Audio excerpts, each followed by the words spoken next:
Ho, ho, ho, Merry Christmas. How is everybody? Nobody's currently watching, so we'll just wait for that to kick in. And so tonight's episode will be gadgets and gizmos. So we're going to be talking about that. We've got a few special guests going to be joining us. Hi to everyone who's currently joining. Hi. So there'll be some prizes tonight. Once we kind of get going a little bit more, I'll run through how you can win prizes. But I'm just going to talk for about 30-40 seconds just to let a few more people join the stream, because we've got a very special guest joining us straight from the beginning. So how is everybody? I hope everyone's had a good week. Thanks for joining. I've got the guys. The guys are currently in the green room. They're waiting for me to start. Get them in. I'll tell you what. If I bring Paul in for the moment. Hi, Paul. How we doing? Yeah, mate. All good. Thankful it's the weekend. Oh, I know. Tony's just joined the chat. Hi, Tony. So I'm just going to let numbers pick up a little bit before we get started, because it's our super special Christmas special. Is everyone looking forward to Christmas? How about you, Paul? Yeah, mate. I've got one more day, which Monday at work, and then I'm done through to the 29th, and then I'm back in on the 29th for one day, and then off until after New Year. So it's been a strange old year work-wise as well. We've worked through all this COVID lark, and it's just, unfortunately, it's not going to be the Christmas where it all resets and we're all back to normal, running around hugging everybody. But I think it's just going to be a welcome break to spend some time with family, friends, and even if it's over FaceTime or whatever it may be, just kick back and forget the world for a little bit, Yeah. But yeah, no, it's definitely a strange one this year. It is, isn't it? It's a bit funky, but there you go. We do strange. We're nofo. It's strange. Strange is norm. Who we are. Hi, Wayne. I think Wayne's just dropped off the chat again. He's there. Hi, Wayne. Yes, thanks for the hat. I made this myself. Got a multicam t-shirt and an old Christmas hat, and I bodged it together and made this. So yeah. Grabbed the white cat, slain it, and taken its tail. Right. Well, I think the closest that I've got is hang on. I can just about put my foot in. Oh, nice. It's got me Christmas socks on. I think we've got a special guest. Who we got? Oh, look, it's Father Christmas.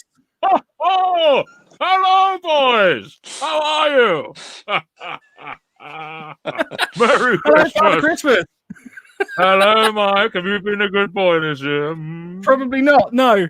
I know you haven't. That's scary shit right there. Oh, naughty Paul. Now, potty mouth. You know me so well. How are you, boys? Very good, thank you. How are you? I'm very well indeed. I received a letter from the NoFo team, which did make me laugh a lot, so I'd like to share it with you boys, if you don't mind. Yeah, please go ahead. Do. Okay, I think it's a bit of a spin on an old tale, which was the night before Christmas. So I shall begin. So, it was the night before Airsoft, when all through the woods, the only thing stirring were snipers in hoods. The plate carriers were hung by the prep tables with care, and hopes of a complimentary breakfast roll were soon to be there. The rentals were nestled all snug in their threads, with oversized face pro guarding their heads. One dressed in webbing, and one in a flak, and one in small combats, revealing his crack. Then out in the woods there arose such a noise, grown men and women shouting at boys. Oi, take your hits! Marshal, they are cheating! His forehead is bleeding! Look, see, that's where I hit him! The moon that shone on the new fallen snow gave the feeling of midday to the objects below, when what to my wondering eyes should appear, then a warrior sleigh, and cry precision reindeer. In a multicam helmet and nods on the front, we knew in an instant that this guy's a pro. More rapid than eagles his rifles they came, and he whistled and shouted and called them by name. Now Cymer, now Krytek, now TM and Colt, now Ares and Cyber and Lancer and Bolt. Up to the fob wall his teammates they flew, with a day sack of Mark V's and some smoke grenades too. And then in a twinkling I heard on the roof the prancing of Altberg and Solomon boots. As I drew in my head and was turning around, I was shot in the face and I fell to the ground. He was clad all in green from his head to his sock, and his rifle was metal, except for the stock. He had a poorly fitted tack vest and a little round belly that shook when he fired like a bowl full of jelly. He laughed in my face when he saw what he'd done, so I drew out my rubber knife and he started to run. He left little gifts all round the room, 12-gauge triple arms and yellow silooms. He then cleared the main building and all of the floors, checking the corners, the windows and doors. He sprang to his team and he gave a loud whistle, and away they all flew like the down of a thistle. But I heard him exclaim as they ran out of sight, "Merry Christmas to all, and to all a good night." A lovely, lovely letter. Thank you, boys. That was absolutely awesome. A lovely letter. Do you know what? I really can't believe how much Santa sounds like Captain Mannering. Oh, I know. You stupid boy. I shall take that as a compliment, you stupid boy. So Father Cheers. Christmas, I believe. Oh yes, cheers. It's a rummy as Father well. Christmas, I believe you brought some presents with you. Mm. For, I for all did, the lucky right, girls and yes. boys watching the stream. Lucky, lucky girls and boys. Yes, I did. Lovely. So, how do we want to do this? Are we going? Yeah. Right. Okay. So everybody on the stream at the moment tonight, we do have a competition. So there I've are got a 6 prizes to sack. be won. A sack of lovely gifts here, full of. Right. Yeah. So we've got 6 prizes to be won tonight. With 1 prize per person. It's only available to UK or people living in the UK because we can't afford the postage. It's flat out. Sorry, everyone in the rest of the world. So the way to win these competitions is throughout the 2-hour episode, our Christmas special. At some point, I will say a line. I might try and sing it from a famous Christmas song. Oh, exciting! Oh no, it's exciting. The first person to comment the next line, and this is obviously both for Facebook and YouTube, will basically win a prize. So please bear in mind that the comments come in on my little comment feed on the right at a slightly different time than people actually type them. So they are there. I'm going to keep track of who's coming in first, but there's 6 to be won. And then once you've won, I'll announce each time who's won that prize.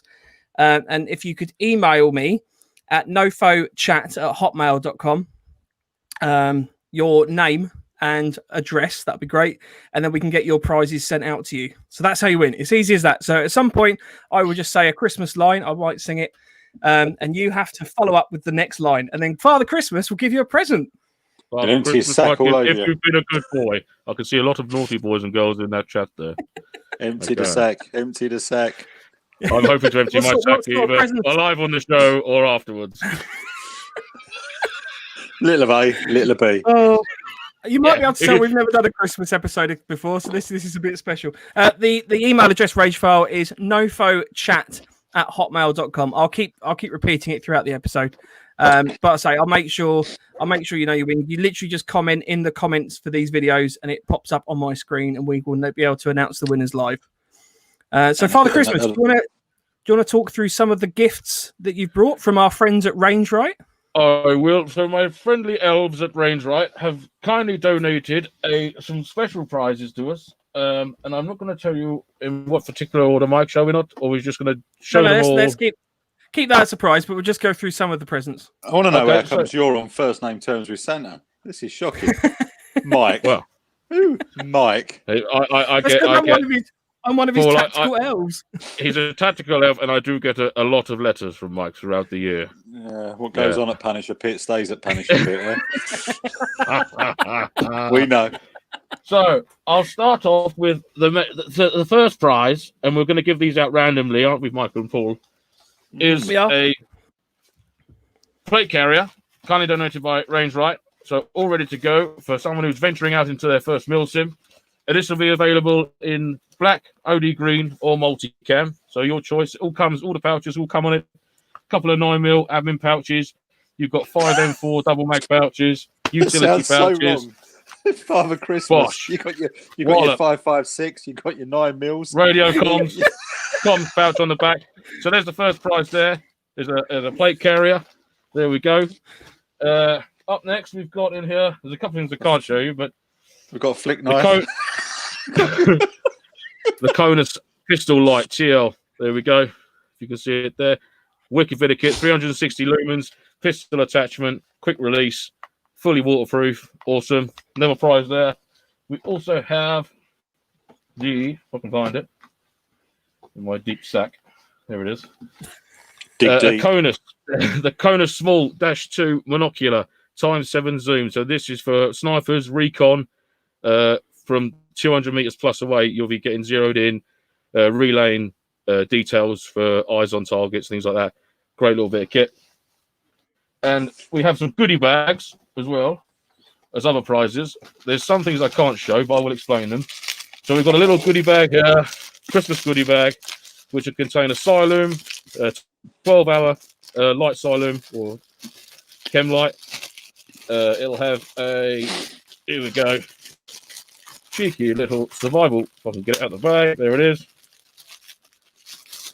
Cheeky little survival bracelet, and that comes with a fire striker, compass, emergency whistle, and a few meters of paracord if you do need it. So there's a cheeky little survival bracelet in there, and which I do love, a PTT retaining strap, which goes up through your molly on your plate carrier, cables and PTT. Oh, runs through there, and you might have one of them. You might have one of them. You might not. No, I've got plenty of them in my sack, so you'll definitely get. I'm going to throw in a couple of these little packs of Swish as well, because everyone keeps absolutely slating them. These little mouthwash things. So I'm going to throw some sachets of those into the goodie bags. Mike's dishing out things for you to all swish around your mouths, which is nice. You need to after you've emptied your sack. It gives you that minty fresh afterglow. I need to. It only happens once a year, so it does build up. No one suspects a thing. Oh, Les, you didn't have to say that. Les has said evening Santa and his ho-ho-hos. Yeah, boy. I'll take that. My God. That's how we can afford all those prizes. Pimps the shit out of us. Now, Father Christmas, do you want to leave to get a little bit cooler? Because I appreciate it's probably quite hot where you're sitting at the moment. Well, Mike and Paul, I've got lots to get on with, so I'll leave you now, and I will bid you adieu. And I think you've got another person coming back in a little while. I think we've got Lance coming back, yeah. So, Lance is coming on, is it? Oh, that's good. I do like Lance. He's probably my favourite Stay there, one. Father Christmas. Stay there. That Lance is my proper trick. I would have liked to stuck around and spoken to Lance more than you two, but beggars can't be choosers, can they? So. I'll see how you manage that one then. Go on. Okay. All right. Oh, what has this turned into? We're only 30 minutes in. Right. I want a mince pie and a glass of brandy on Christmas Eve and a carrot for Rudolph. And I'll hopefully you boys will be asleep in your beds when I come round. Dildo for Prancer. Right. On that bombshell. Father Christmas before this starts going into Operation U Tree, and bye, boys. Bye, Father Christmas. Bye, boys and girls. Bye. Oh, that's when you just get the little white dot in the middle of the screen because we've been cut off. Yeah. Start getting messages on the chat from people who can't get onto the YouTube channel.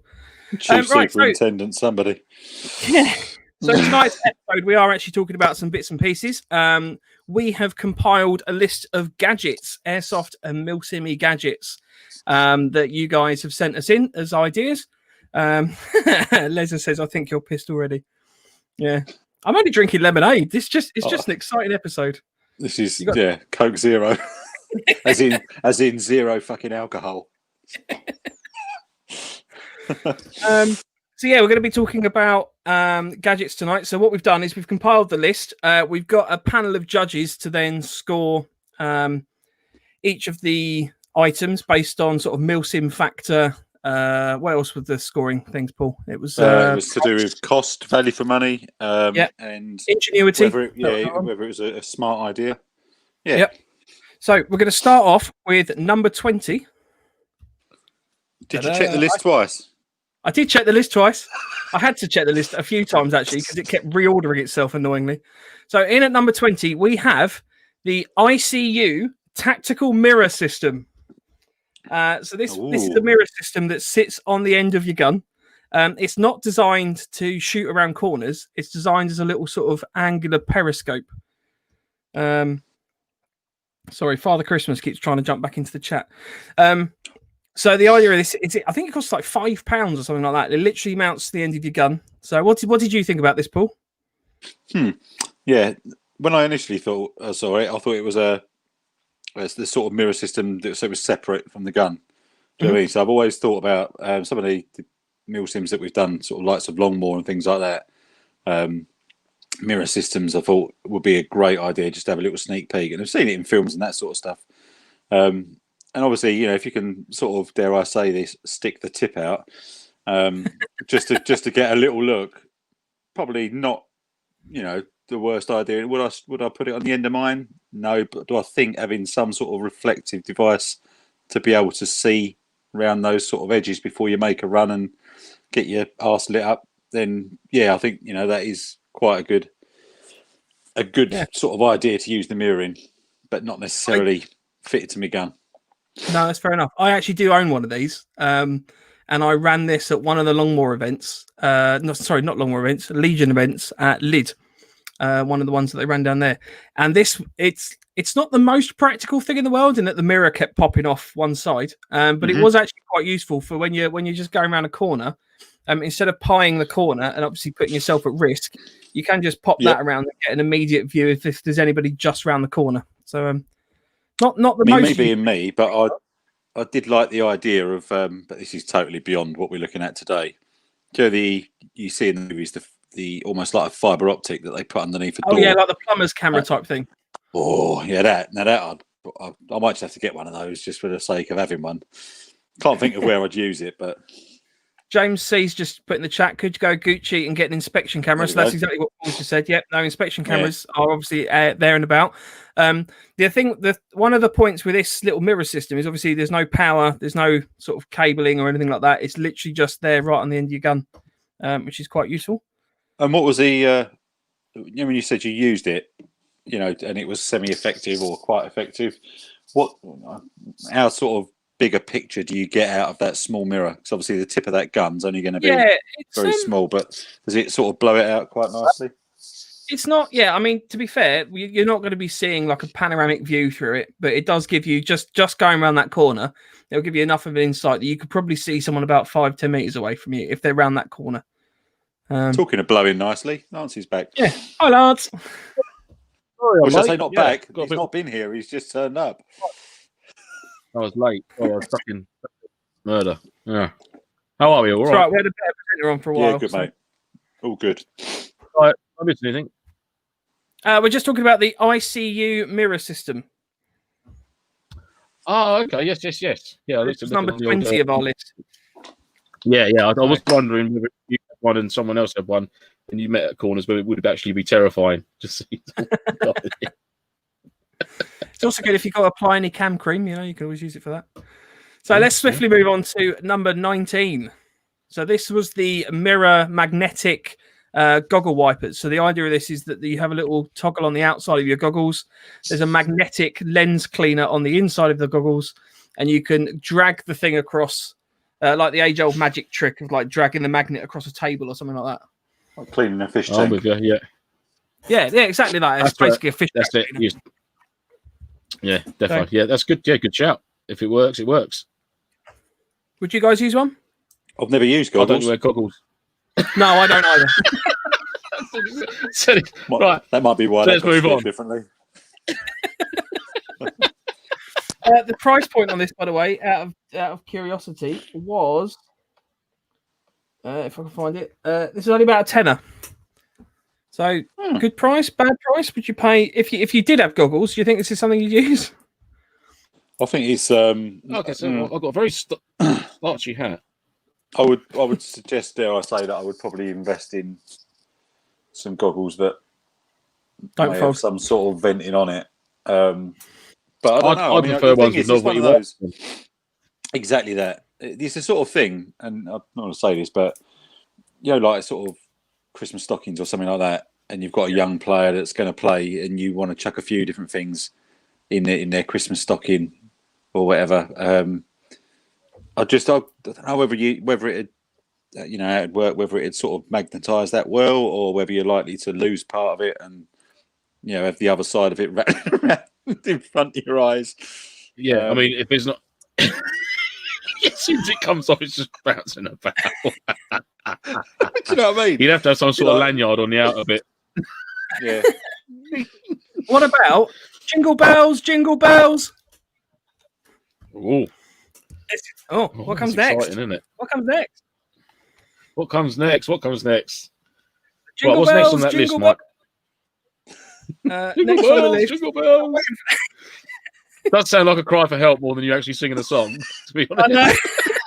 Jingle I was just about to say it. Jingle bells.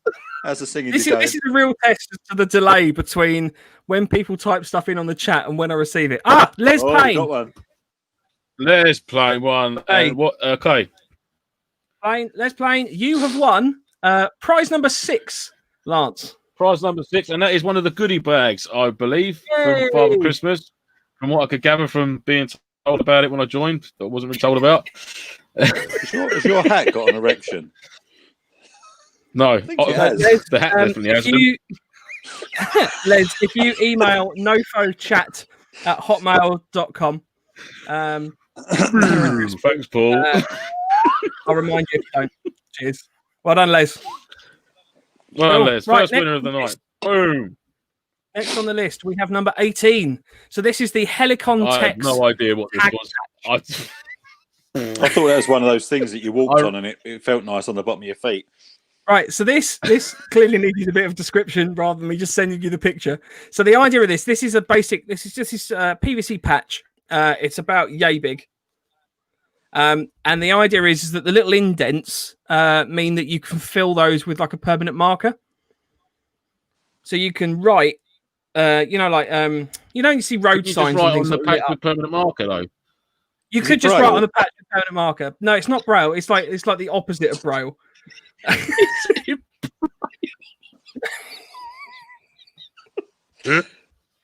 don't know how you spell Braille. I did Lerb. Yeah. The idea of this is that you fill the little indentations with ink, and then because they are indented, that ink will never rub off. That's the idea of that. What number did this make it to? This. And then this was number 18. And then you go and touch it onto material. So again, Lance. So you draw on it, you touch cloth, and then it leaves a mark. Yes. So basically, you fill the indentation. I'm going to knock the play up to it. You fill the indentations with ink, and the idea is that because the indentations are then sunk in from the rest of the patch, they don't rub off as easily. So it's a way of marking your packs with you could say like technical kit or something like that. Depends what you want to write on it. Tattoo. Yeah. So I mean, these are £9. I still don't understand. These are about £3 each. Clearly not a winner for Lance. Sorry, hang on a minute. Just rewind a minute. All right, hang on. So, do you colour that in with whatever writing you want, and then you press it against a piece of material, like a stamp? No. It's not a stamp. It's a patch. It's a patch on its own. You know, you've only got 2 hours, guys. Yeah, we're gonna fill it all with this one. With one thing. Move. Just yeah. I won't buy one. So just. No, that's fine. So a lot of love for it on the chat with James C. What a naff idea. Do you know what you need? The family fortunes. Sort of over the top. I mean, to be fair, I think it's Viper do literally a little bit of it's just like strap material with a bit of Velcro on it that you can just write on with a Sharpie, which is exactly the same thing, which is, I think, a lot cheaper as well. So just a thought. Anyway, moving on. Number 17. We have this thing. So this is an integrated laser and light silencer. It's from Laser LED dot IT. So it's an Italian company. This costs £97. So the idea is that it replicates basically. Yep. So instead of mounting the torch on the side of your gun, and then obviously you get barrel shine or any sort of reflectivity from if you've got to mount it a little bit back from the end of your barrel, this sticks it right on the end. So exactly where the torch and the laser is where you're shooting from. That's a good shout. I do like the sound of that. So is that a tracer as well? Or was it just a light? No, it's not a tracer. This is just a light and a laser. See, they've missed a trick there, because you could have incorporated a laser and a tracer unit into that with what they've done there. I'm going to do that. No one else steal that idea, right? Because Father Christmas won't bring you any gifts if you steal that idea. Thoughts on the chat? James C, 97 quid. Screw that. And Ragefile, James, that's a record. Christmas. Oh my God, lads, come on! I must admit, I'm a sucker for an O-light. So I know, yeah. Yeah, I mean, to be fair, the price of this, and James has just made exactly the same point. You can use an extension bar, and you can actually mount the torch further forward if you want to. And in my mind, if you've got a torch, it's something that you can detach and then you can use as a torch. Whereas this is obviously going to be holding a suppressor. Yeah. I don't think we sold it. No, I don't think we sold that one. Right, number 16. To be fair, so none of this is sponsored, by the way. This is literally a list of random gadgets and stuff. Charlie Gaines says, "Death to O-Light all the way, surefire." Nah. Poor Charlie. Next event. Heads are gonna mash, mate. YouTube video. Surefire up against O-Light. O-Light's like the fucking Blackpool Illuminations. Just you and Charlie have a lightsaber fight with your torches.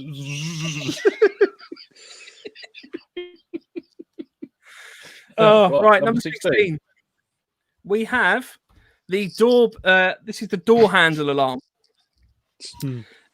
So this costs £7, and the way it works is it uses magnetic resonance. So more magnetic waves, electromagnetic waves. So if you hang this on your metal door handle, and it will detect someone touching the door handle on the other side, and it sounds an alarm. So if you want to secure a door or put some sort of door alarm on there, so there's a number of ways you can do it. You can obviously hang like a cup or something on the door handle and things that slips off if the door handle moves, but this will literally detect someone touching your handle. And no one wants to be having their handle touched and not know about it. I think that's the message we're sending, isn't it? Are you sure it's not one of those things? I certainly wouldn't want my handle touched. It's nice I knew it was happening. If you fall is that like Walden housing? When you fall, you wear it around your neck, and if you fall over, you press it, and some old guy called Jeff turns up.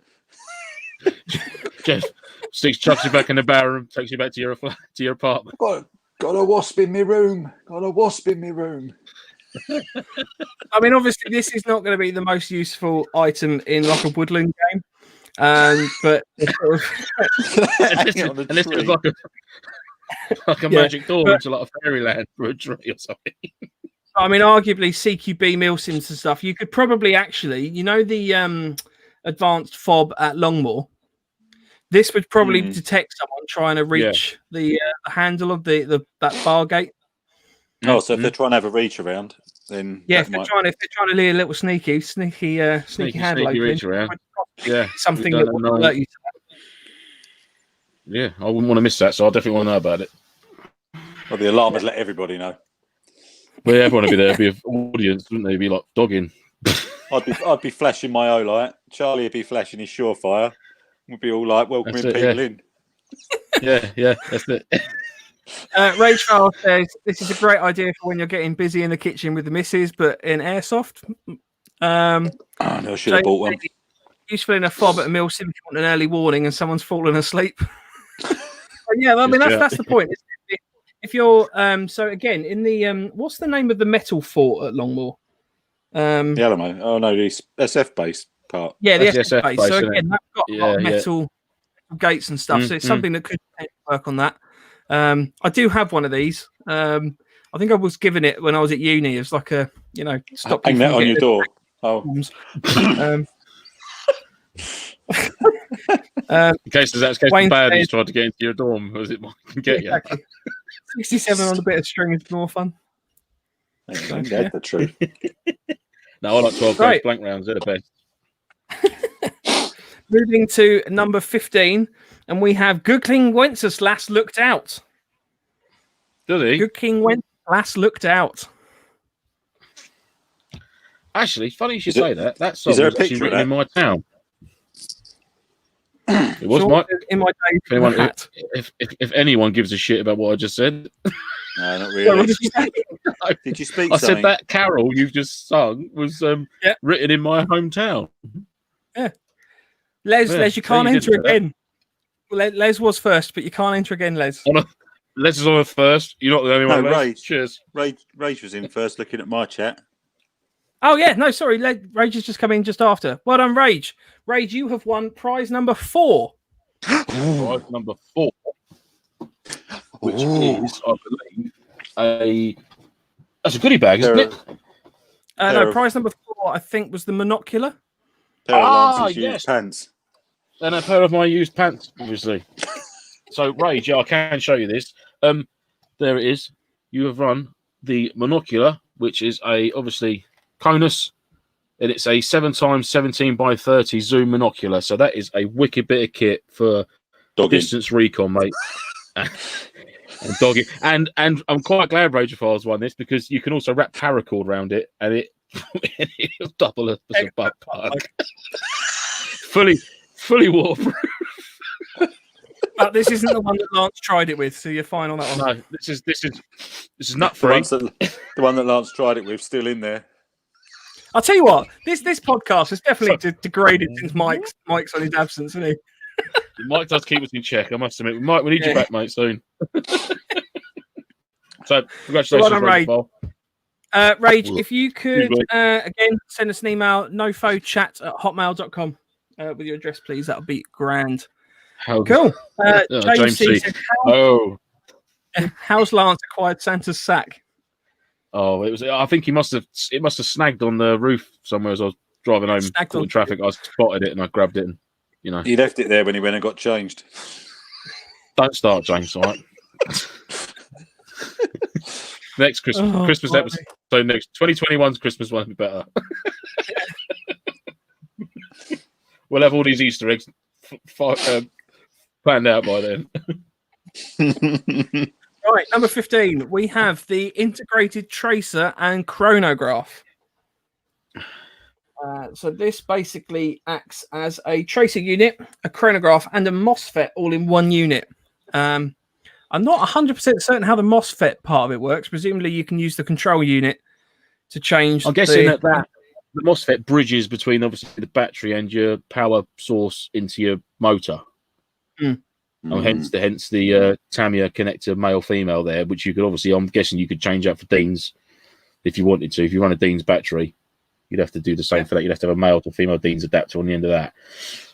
I think it's a bit cool bit of kit, really, to be there. As long as it's, depending on tracer, I know people get really precious about tracers, whether they I've got the only work for green or red.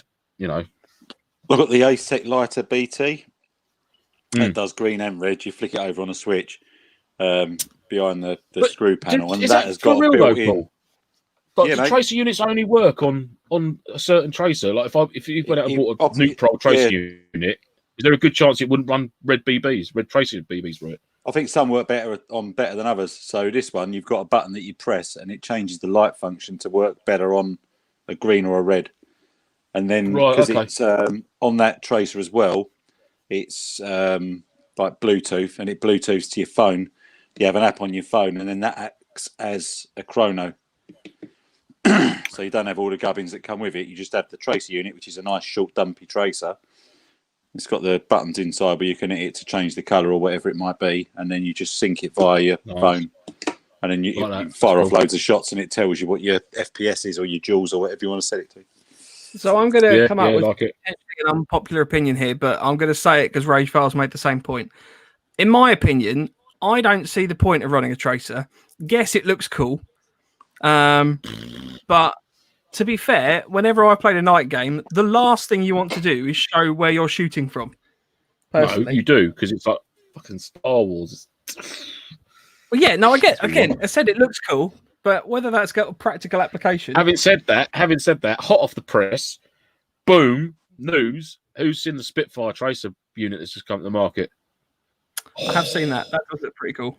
Oh my god! All you gas blowback boys out there. No, have you seen it, Paul? No.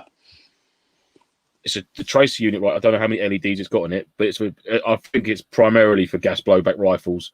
I mean, your MP7, Paul, with this on the end of it, the tracer unit actually lights up the gas which is emitted from the end of the barrel, the excess gas, so it actually looks like you've got a flame coming. Mate, Google it, Paul. Get a YouTube. Honestly, it's the absolute bollocks. It's the coolest thing I've seen in Airsoft for ages. When I bought that MP7 from Camo Raids and had it upgraded, I bought the tracer for that.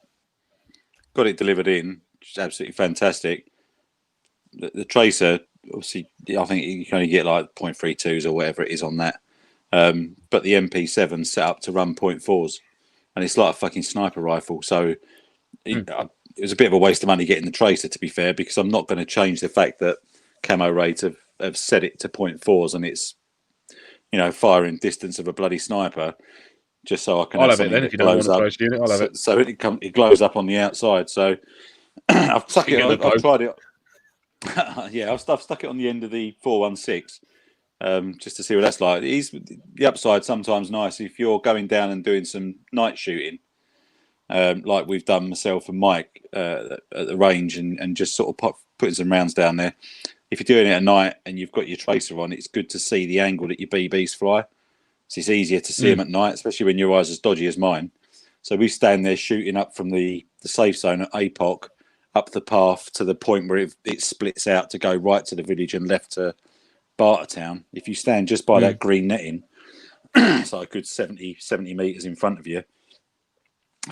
Just doing that at night with the tracers just gets you to see the angle of flight a lot better. Oh, okay. So I won't be using it on the MP7 because there's no way that I'm going to take that back from being a 0.4 laser beam to just run something that glows up. Fair shout. Guys joined us. So specifically, Gaz. Hi, Gaz. Thanks for joining. Gaz. Evening, Gaz. Yeah, welcome along, mate. You specifically, because I don't know who else has just randomly joined. We are running a competition tonight, so there's one prize per person. All you have to do is comment the answer to the next line. Just to clarify, there's 6 prizes in total. There's not a prize for everyone. Right? So there's 6 in total. It'd be like that, wouldn't you? Oh shit, what we got? Steady on, Mike. Oh shit, we got a torch. Give it away whatever he's got in his loft.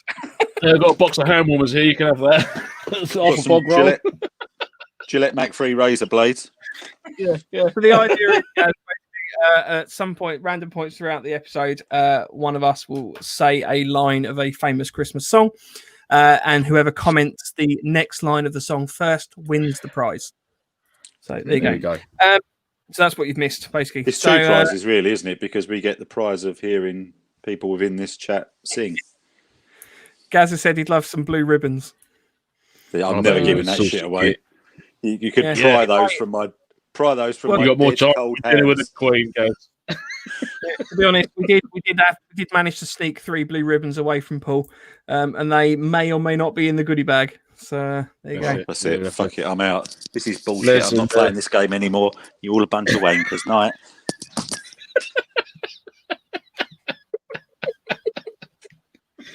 You've upset Paul, Mike. You've upset him. Sorry, Paul. You've given him the right hump there, mate. Right, anyhow, that's the tracer thing. I'll come back. Come on. Move along. What's that? Right. So next up, we have number 14. So this is a Molly to Picatinny adapter. So this costs £3, and it allows you to keep attachments for your rifle on your webbing. Sorry, just fix the blurriness that's happened. I thought that was a talk to the hand then. Sorry. Nothing to say about this. This camera's got a stupid autofocus on it that doesn't work properly. It'd be cool. I reckon if you wanted to run like dual torches off each shoulder. You whack one up there and If you wanted to be like Predator. or like have a scope on your arm or something like that. Just like, whoop. That's fucking Spider-Man. You could do that. What if you could molly it around your arm and have a 203 grenade launcher on your arm? Like fucking Iron Man. Dual grenade launchers. You might need a few of these to make that work, to be fair. But I don't see any reason why not. Or I'd have them on the back and have 203 grenade launchers facing down, so I'll be like the Mandalorian, just launch a tag round out of each of them. So, to be fair, just quickly, Ray just said he doesn't get a blue ribbon with his monocular. We'll see about that. We'll see what we can fit in the postage. I don't take the piss, Rage. Yeah, I don't get a new. Do I get a new Range Rover with mine? Wayne has said would be better to keep them on the gun. So to be fair, this is things like potentially torches and stuff like that. Yeah. So if you've got like a little push button torch or something like that, you can always clip that from there. I mean, to be fair, this obviously attaches to any webbing or molly. So, you know, if you want to have a torch somewhere else, I guess, on your body at any point, it kind of gives you that adaptability. We've upset Paul again. Did you get the Jack Daniels out? Oh, no. Talk about demanding. All right, Les has emailed us, but he said, I want Haribos instead of blue ribbons. Cheeky bastard. Right, so we get sod all now. Right, let's put that back in the drawer, that prize of Les's. That's the one. So that's essentially a little torch. Oh, yeah. On there. And then on the back, you've got there you go. Oh, is that your new thing that arrived? Yeah, so I've got two of these. This is the Nightcore. This does red and white light. And then the other one that I've got that goes on the right lapel, if I wanted to be the strap, the lapel of my, my plate carrier. The lapel. But this is, you know, plenty bright enough. Probably burning the thing out here. But yeah, these are quality for like 15 quid, and they just go straight on you. Oh, mate, you should get more. Buy more of them and put them all over. Just not good for the epileptic in the group. Might see you in a minute when I go over. What's that flashing thing walking towards us? So that's our new distraction. You should just get them everywhere. Just walk towards people. Like, good God, what is that? But yeah, they're cool. I mean, the IR ones are wicked. So I followed Marden round with that when we went for our night walk up APOC that night, and the IR one is really good. But that thing, exactly as you say, Gaz, this one is just, rather than me having my Petzl on my head, just use it as a deadlight. Not that I plan on dying much. But get out there.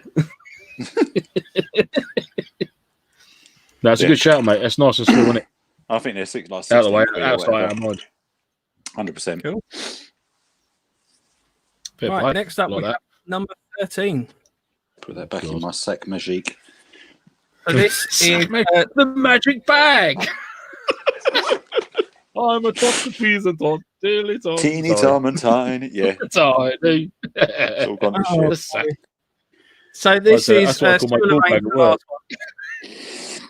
Similar vein to the last one. This is not a Picatinny adapter. It's a hydration tube clip. So these are only £1. I found. I actually bought several of them for holding my biros in my plate carrier. Quite handy. I don't think big enough to hold my pipe. I don't think they are they? That was plausible, mate. Hold biros. Honestly, you almost had me sold then. An emergency biro in the side of the skid lid. Sign this quick. You never know. You're famous now. You might need to do autographs. Yeah, he already has one. This is a fun story. Right, we're at Octo 8. Right, and we're all battling along through this. How do you leave this chat? We're all battling along through this track, and all of a sudden, a chap, a really nice guy, comes up to Lance and says, "Oh, can I have a photo with you?" And to be fair, you know, I'm not going to lie, Lance has a banging bit of kit. No, hang on, that sounded weird. Oh, you faulty kit. Yeah, sorry. Lance, when he's got all his tactical gear on, is quite a sight to behold. When it's off, so very photogenic. Very photogenic, but we did absolutely rip into him every time we see him now. So if you ever see Lance when you're playing, make sure you get a photo with him, autographs, anything like that. You have to do it on panoramic because there's quite a bit of kit there. Tossers. Absolute tossers, a pair of you. Back into the chat. What's the name of your light? Mike is on the naughty. Gaz, you're absolutely right. Mike is on the naughty list, Gaz. You're absolutely bloody right, mate. This is a night core. I will pop a link on the Facebook page to where I got it from. But yeah, night core. So they do them in IR and red, and they do it in white light and red. So I started off with the IR, and then I went for the just the white light and red as well. Yeah, so that sounds like a pirate that can't make his mind up, isn't it? IR. Night core. Yeah, yeah. IR. Oh, was it II or IR? Is that a Cornish pirate? Is it? Oh, right, my lover. Yeah, old carrot crunchers. Yeah. But yeah, definitely. And the thing is, as well, once these are on your plate carrier, they are. Yeah, there's nothing to them. Do you know what I mean? They're about the same thickness as my iPhone. Ray just asked about these hydration tube clips. They are on eBay. I'll put a link on Instagram. I've just noticed old Spider Hunter piping up there in the chat as well. We'll save that story for the after show party because don't worry, Spider Hunter. Yeah, Rage, if you literally type in hydration tube clip on eBay, but I will put a link on there anyway. But if you want to have a look at it up now, so you can find that. Don't get your hopes up though, Rage of Fire, because I'm still waiting for my one that Mike said he's going to get me, and that was 5 months ago now. I told you I'm going to drop one off to you. I can't see you, mate. I still have a loose hydration hose. I'll tell you what, for that sort of comment, I'd go around and shit on his doormat. I will. There you go. Not again. Not again. Yeah, cool. We'll grab a link for that night core light as well. Yeah, that's a good shout. I'd actually like that. I'd have some of that. Hey, I love a bit of that. Hey. Cool. Right, okay, so next on the list. You mince teasing bastard, you. Number 12. So we have Sugru. I don't know if you guys have ever used Sugru in the field. I have. I've never heard of it. Right, okay, so Subaru. I thought it was a car. Oh, no, it's a Subaru. Okay, so Subaru is basically a moldable glue, as it says on the tin. When it dries, it starts off like a little bit of, it's almost like Play-Doh, but when it dries... Is this one the original formula? I believe so. Yes, it is. Oh, shut up. I've just read that on the screen. Yeah, also 6... Yeah, you put me on that one. Mike being the chemist. Actually, yes, I think it is. Yeah, it is basically blue tack that hardens. It hardens to like a silicon, and it's heat proof and a variety of other useful uses. I've used it for fixing kit that wobbles and shouldn't wobble, and things like that. I keep going blurry. Yeah, there's not enough of them for me. Then, if I was to use that on that.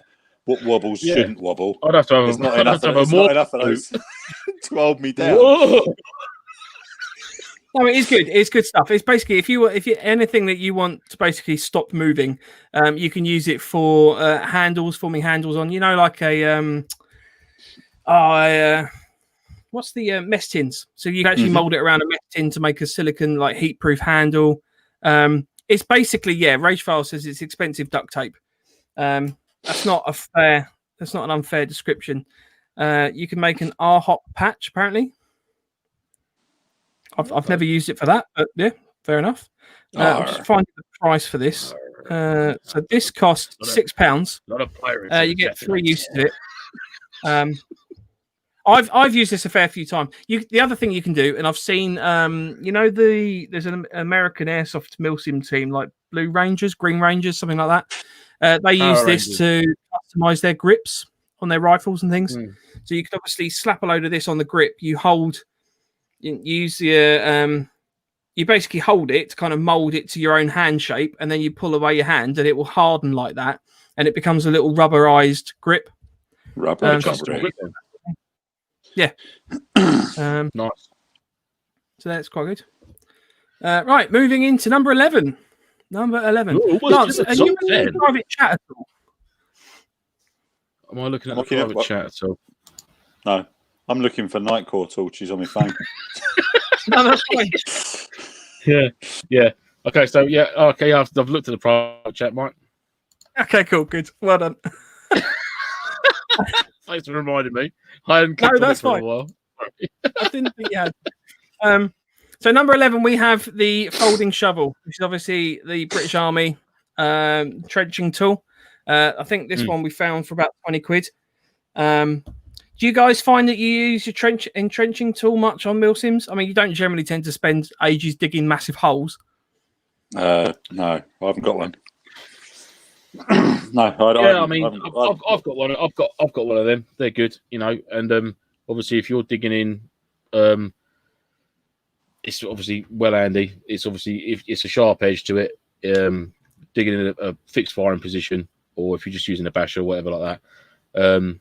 Also very handy if for stealth sort of purposes. If it's a silent night, a holy night, then it's going to be even handier for you, isn't it? So think about it that way. When you're out there in the woods, middle of the night. Well, if it, like I said, like I was just saying, if it was a silent night, a holy night, then that'd be the middle of the very night. handy for you. But it'd have to be a silent night, a holy night, Paul, wouldn't it? It would, yeah, but it would be the middle of the night. There we go. Rage, you can't enter again. You only get one per Rage, person. Gaz, greedy. Jesus Christ. Well done, Gaz. Excellent, Gaz is the man.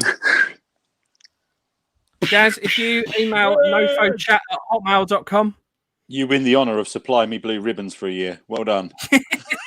Yeah, congratulations, Gaz. You are our blue ribbon supplier. So Gaz wins prize number 5. All things bright. Shut up, Sean. Go back to bed. about 25 minutes too late, Steptoe. All things bright and beautiful. Gaz wins prize number 5. Is prize number 5? What's that one, Mike? Again, from your list of wonderfulness. The goodie bag. You could ask Santa. That's a goodie bag. Right. Gents, just to add to this, now I'm not going to be able to show. We can't show him, can we? We can't risk it. Oh, I think maybe flash it briefly because it's not. We'll just do it quickly. Oh, right, no. What you've got is a photograph of Paul's ball bag. No, so with the goodie bags, guys, it's a fully operational, full metal die-cast model of either it'll be an M4 or a sniper rifle. It comes on a little stand, and that is probably right. I'm going to send it past the screen rather quickly, but just so you get the idea. So that there is a fully working. It's a model. It can sit there on your desk at work, or wherever you want it to go. It's got a little. You can release the mag. The charging handle works. The stock's adjustable. All that. The dust guard on the side. It all works. You can take suppressors off, bipods fold up. So it's just a little model of it'd be a sniper rifle or an M4, which are going with the goodie bag. So, Gaz, yep, congratulations, mate. So you've got the 12-hour yellow asylum, the survival bracelet, the blue ribbon, the PTT retainer, and a little model. And a packet of which I'd like to add. I've had a little look at this. And a packet of Swish. Would you be fucking around promising things like blue ribbons? 2023 when it will open again. But then I must admit, them rifles, I had a little look at one of the M4s today, and it's wicked fun. It's like you've just turned into a giant with your airsoft kit. So you can put your plate carrier on, and your rifle's just like. But obviously, he's got his tiny little magazine. You're holding it like that. It's an assault rifle for T-Rexes. So don't take it airsoffing with it's you. It's a model. It doesn't fire. It doesn't fire. Yeah. It's just So I've just posted the link on our Facebook for that Nightcore. If anyone wants to go. Oh, nice one. Cool. Sweet. Right, so we are now into the top 10. The top 10. All right, not and now let's hear Duran. Top 10 is the humble. That's a no-brainer. So I mean, these That was little Tony bits- Blackburn, wasn't it? Doran. when they first, their first album or their first single, and he said, "Oh, there, let's hear Doran." It's like, no, that's Duran, dickhead. Oh dear. Oh, Justified. blimey. Anyhow, back to smoke Right, yeah, protectors. these- Yeah, they're wicked. I've got one of them. Hubble lens protector. This is £7. I think you can buy them cheaper elsewhere. This was just the quick price I got off of eBay. Obviously, it's a little piece of acrylic that sits in front of any optics and bits and pieces like that.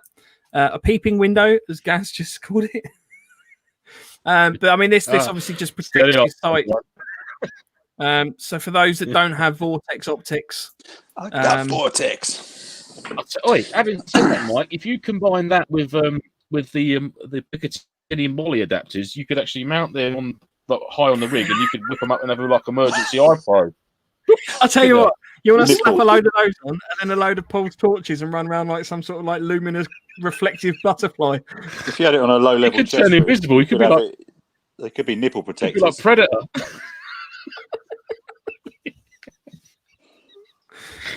Right, number 9. Yeah.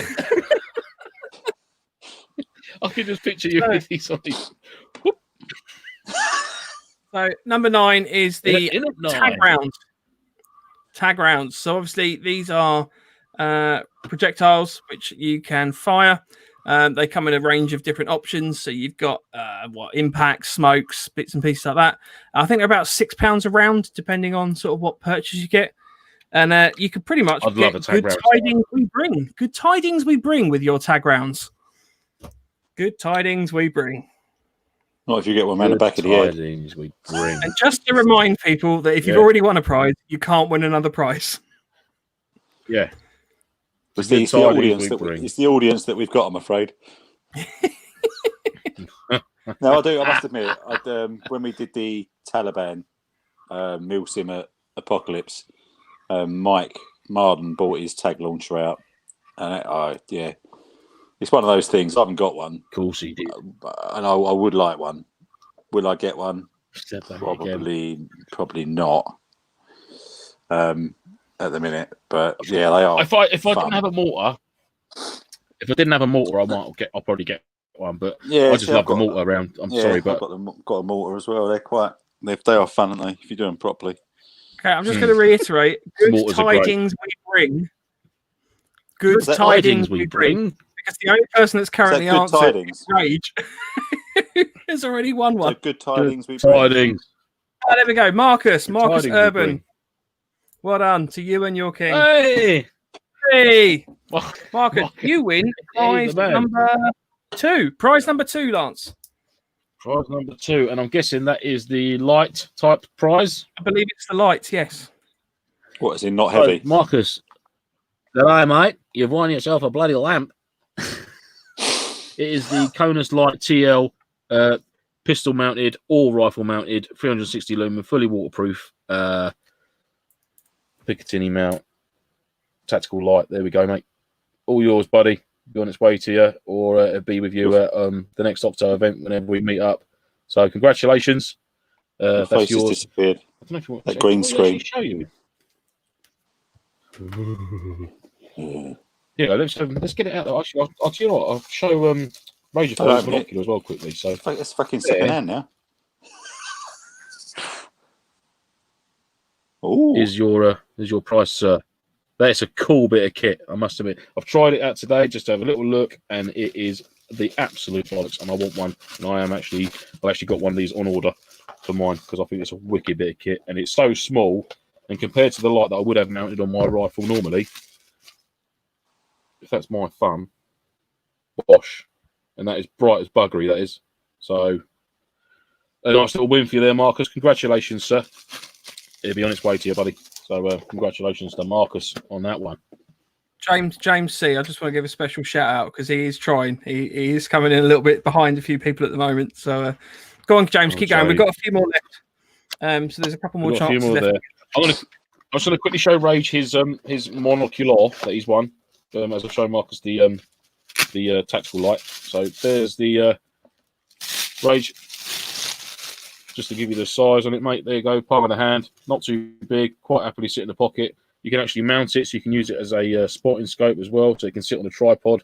But there is your monocular, mate, fully adjustable, 2 types of focusing on it, fully waterproof, wicked distance on it, so you haven't got to get too close to get your eyes on your target and relay recon, blah, blah, blah, this, that, and the other. So, yeah, congratulations. Congratulations to you two guys on your win there. Yes. So a couple comments in the chat about tag rounds.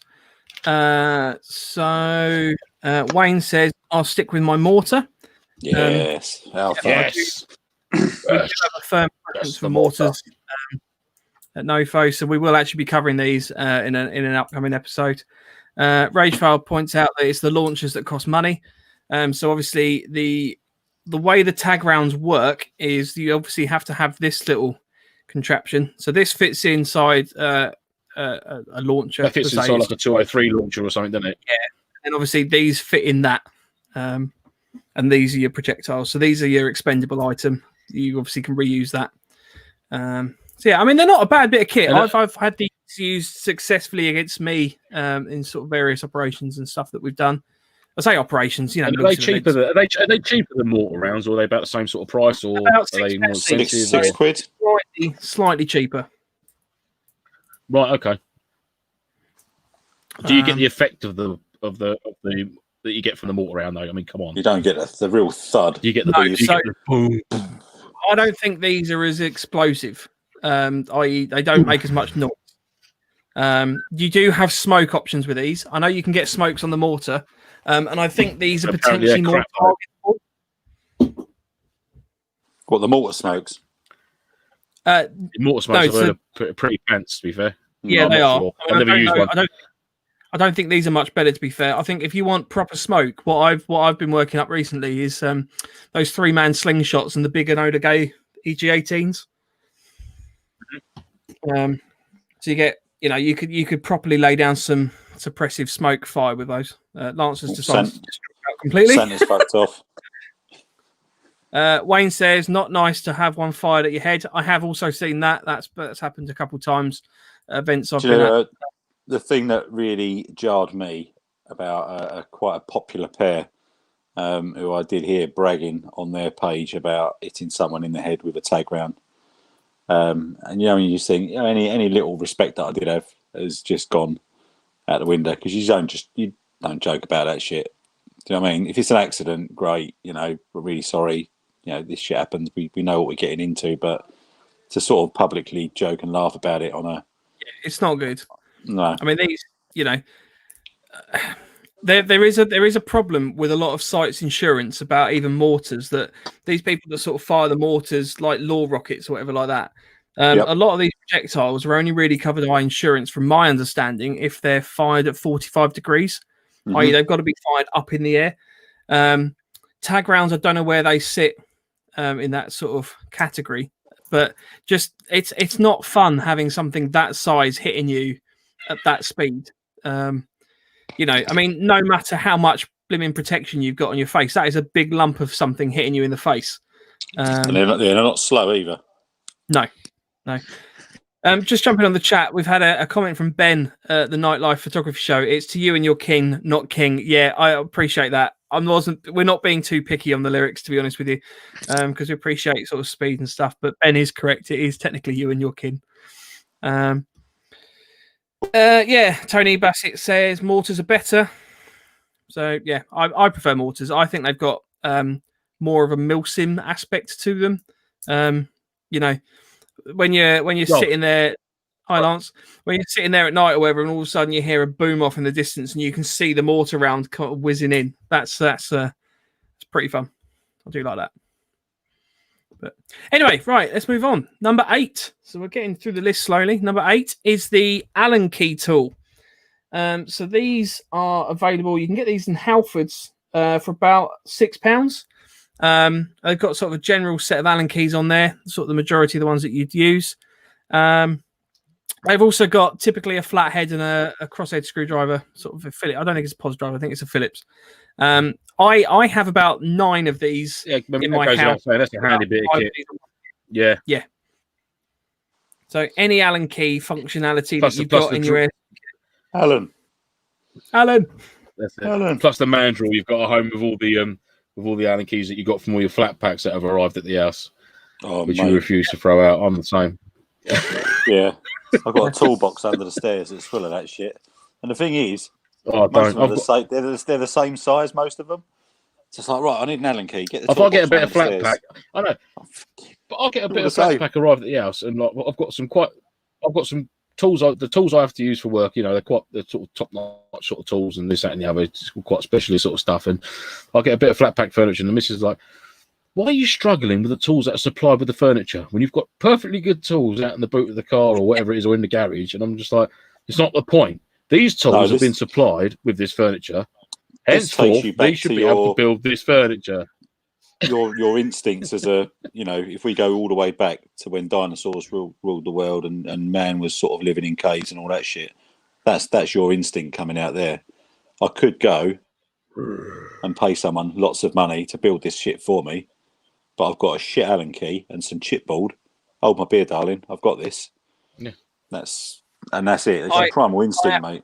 Listen, I mean, this is massively going off topic. I have to profess that when I build IKEA furniture, I love nothing more than having a socket set with the Allen key bits and just plug it into a power screwdriver to see how fast you can Allen key something. That's just My opinion of you have just completely changed in that sentence. What about speed? How fast can I build a PAX wardrobe? He likes drilling Allen with speed. There's a bit of chat. Poor old Alan. About tag launchers and stuff. So James C said you can use a tag launcher solo, but mortars are cooler, but they require a team. Wayne has jumped in and says you don't need a team for them. And James C says my local site requires a team of 2 to use them. Thought that was the standard. So that's the interesting thing because wherever I've used them, generally there's no restriction on those, but it does look cooler when you've got 2 people operating a mortar, in my opinion. I think any crew served weapon is definitely always there. We must get that after this now. We must get that video of you and Daniel operating their mortar in the SF base at Longmoor that night when old Mr. Howe there was slinging rounds at us. We'll have to get that image of you that I got with me. But if you can ping it over to me, I can find it.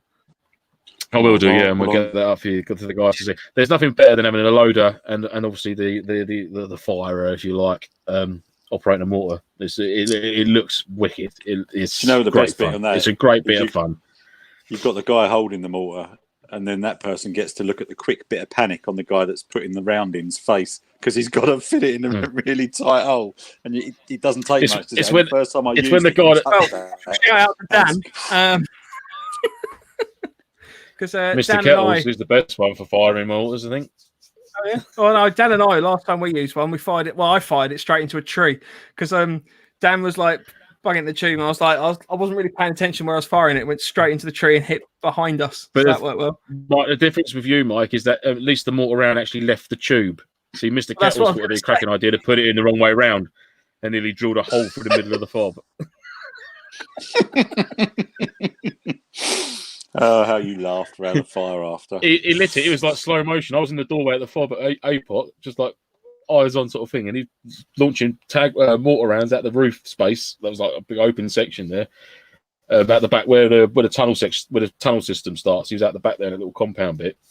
Yeah, and he's I've looked around at him, he struck it like that, and it was almost like slow motion. So there's Kettles going.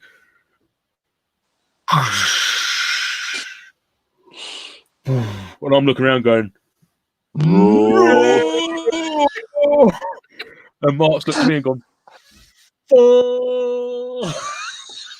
and the mortar's gone. Oh, dear. He said, I think I put that in the wrong way around. I think you did. Yeah. I'm going to go back to the base now to change my pants. Oh, don't! It was great fun. They are. If there's any airsoft teams going milsims or even skirmish days, if you can get a proper mortar tube, guys, and you can buy a few rounds between you, they are a great bit of fun. They really are, and they're a proper good team purchase, if you like. Because, like you say, you can get away with having one guy operating it, but it's better to have the 2 guys there, even 3, like the loader, pass it, charger, bang into the tube or whatever you got to do. They are a great I've got, bit of fun. I really do recommend them. My one up ready to go for Octo. They've got I think they've got about 5 or 6 rounds or something like that. They'll be coming along. Use those up. Yeah. But yeah, they are. I think it's a bit. I think it's quite hard to get rid of the round, to get hold of them at the moment at the rounds. I think there's a bit of a. Yeah, it's all I a think bit quiet. COVID and Brexit might have had some implications on that, but yeah, I mean, I really want to do an event where there's like 2 or 3 people firing mortars at the same time. And record it. Definitely. Yeah. Get the GoPro in front. We've been meaning to do that for a couple of years now. Sorry. Yeah. I might actually fit my GoPro to the mortar. Just so try Well, and I'll tell you what, the tube or the round. No, to the round. Just fuck it off into the woods. Be back in a bit. Wi-Fi works. Actually, fun story. Last time I fired the mortar, I got stung by a bee. Like literally, there was a bee or a wasp. That was the same day you got bit. That was the same day you got bit by a spider that night. I'm sitting there. I've got a wasp on my hand. The mortar went in the tube, went bang, clearly scared the shit out of the wasp, and literally my whole hand just swelled up. And then on top of that, literally that night we stayed in a spider-infested cabin, which again that kind of refers back to Mr. Tony Bassett. Black Widow. And I got bitten by some sort of horrific spider. And my hands, like 2 or 3 days after that event, was just like absolutely massive. So, and much like Black Widow, the superhero character, Tony did insist on wearing black PVC whilst in the room to get rid of the spiders, which is even better. Everyone's a winner. Black PVC Tony. Skin tight leggings. Shout out for the Black Widow. He used to be called the Hound, ladies and gentlemen, because his name's Tony Bassett. He used to be called the Hound, but he's now even known as the Black Widow or Spider-Man. Right, moving on. Alan Key, number 7. Moving on. Number 7. We have the Leatherman, yes. The multi-tool. I love the goes without saying. Rage, I didn't put your comment up earlier because exactly that, but Leatherman skeletal with the bit back has all of these good bits. Exactly. So, see, I carry a Leatherman, which obviously has a variety of these on there. You've got your little sort of knife and various other tools, scissors on my one, tin open, stuff like that. But the Allen Key, actually. The Allen Key one I find quite useful to have as an accompaniment to that as well. Lives in my loft. It's called Paul.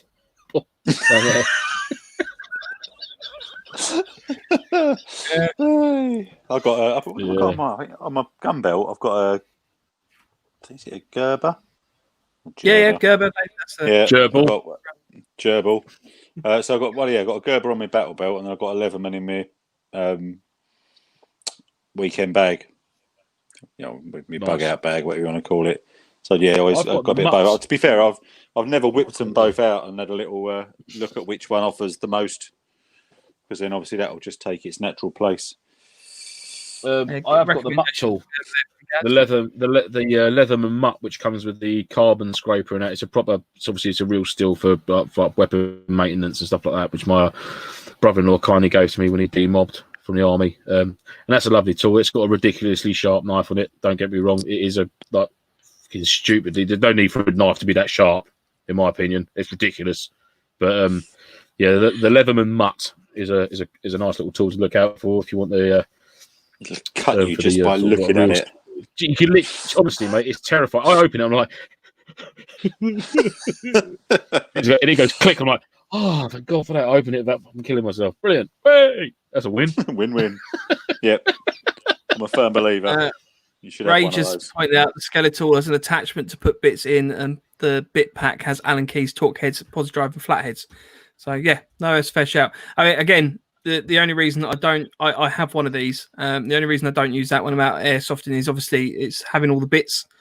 My stoner that I run, you actually have to Allen Key off the stock plate, or the buttstock plate to get to the battery. So I need an Allen Key fairly regularly. Mine, mate. That's the same with my 249. Actually, Mike, saying that, is your stoner got the little wire shoulder rest that comes out at the back of the stock? No, it's just that's quite handy. On my 249, you've got like a black wire skeletal like shoulder rest. So it's a bit like the M14. And what I've done is I've got 2 small. Well, so the 249 weighs 2 kilograms more than the stoner. That's why. Oh mate, it's a heavy piece of kit, and it's long barrel as well. I don't need a shoulder rest. But what I've done is with that little wire back bit is I've actually put 2 small zip ties. I've actually got a specific Allen key just purely for that back plate to get to the battery case in. So I've actually just put 2 zip ties down the side of the wire shoulder rest, and I've got an Allen key just sitting in there which I can take out and put back in. And I've never lost it. It's been in there for a good few years now, and I'm always using it for changing out the battery. And it's like that's its place, and that's where it goes. And that's I've got an Osprey 9mm mag pouch that I usually keep just with an Allen key in there, and that's next to my Leatherman.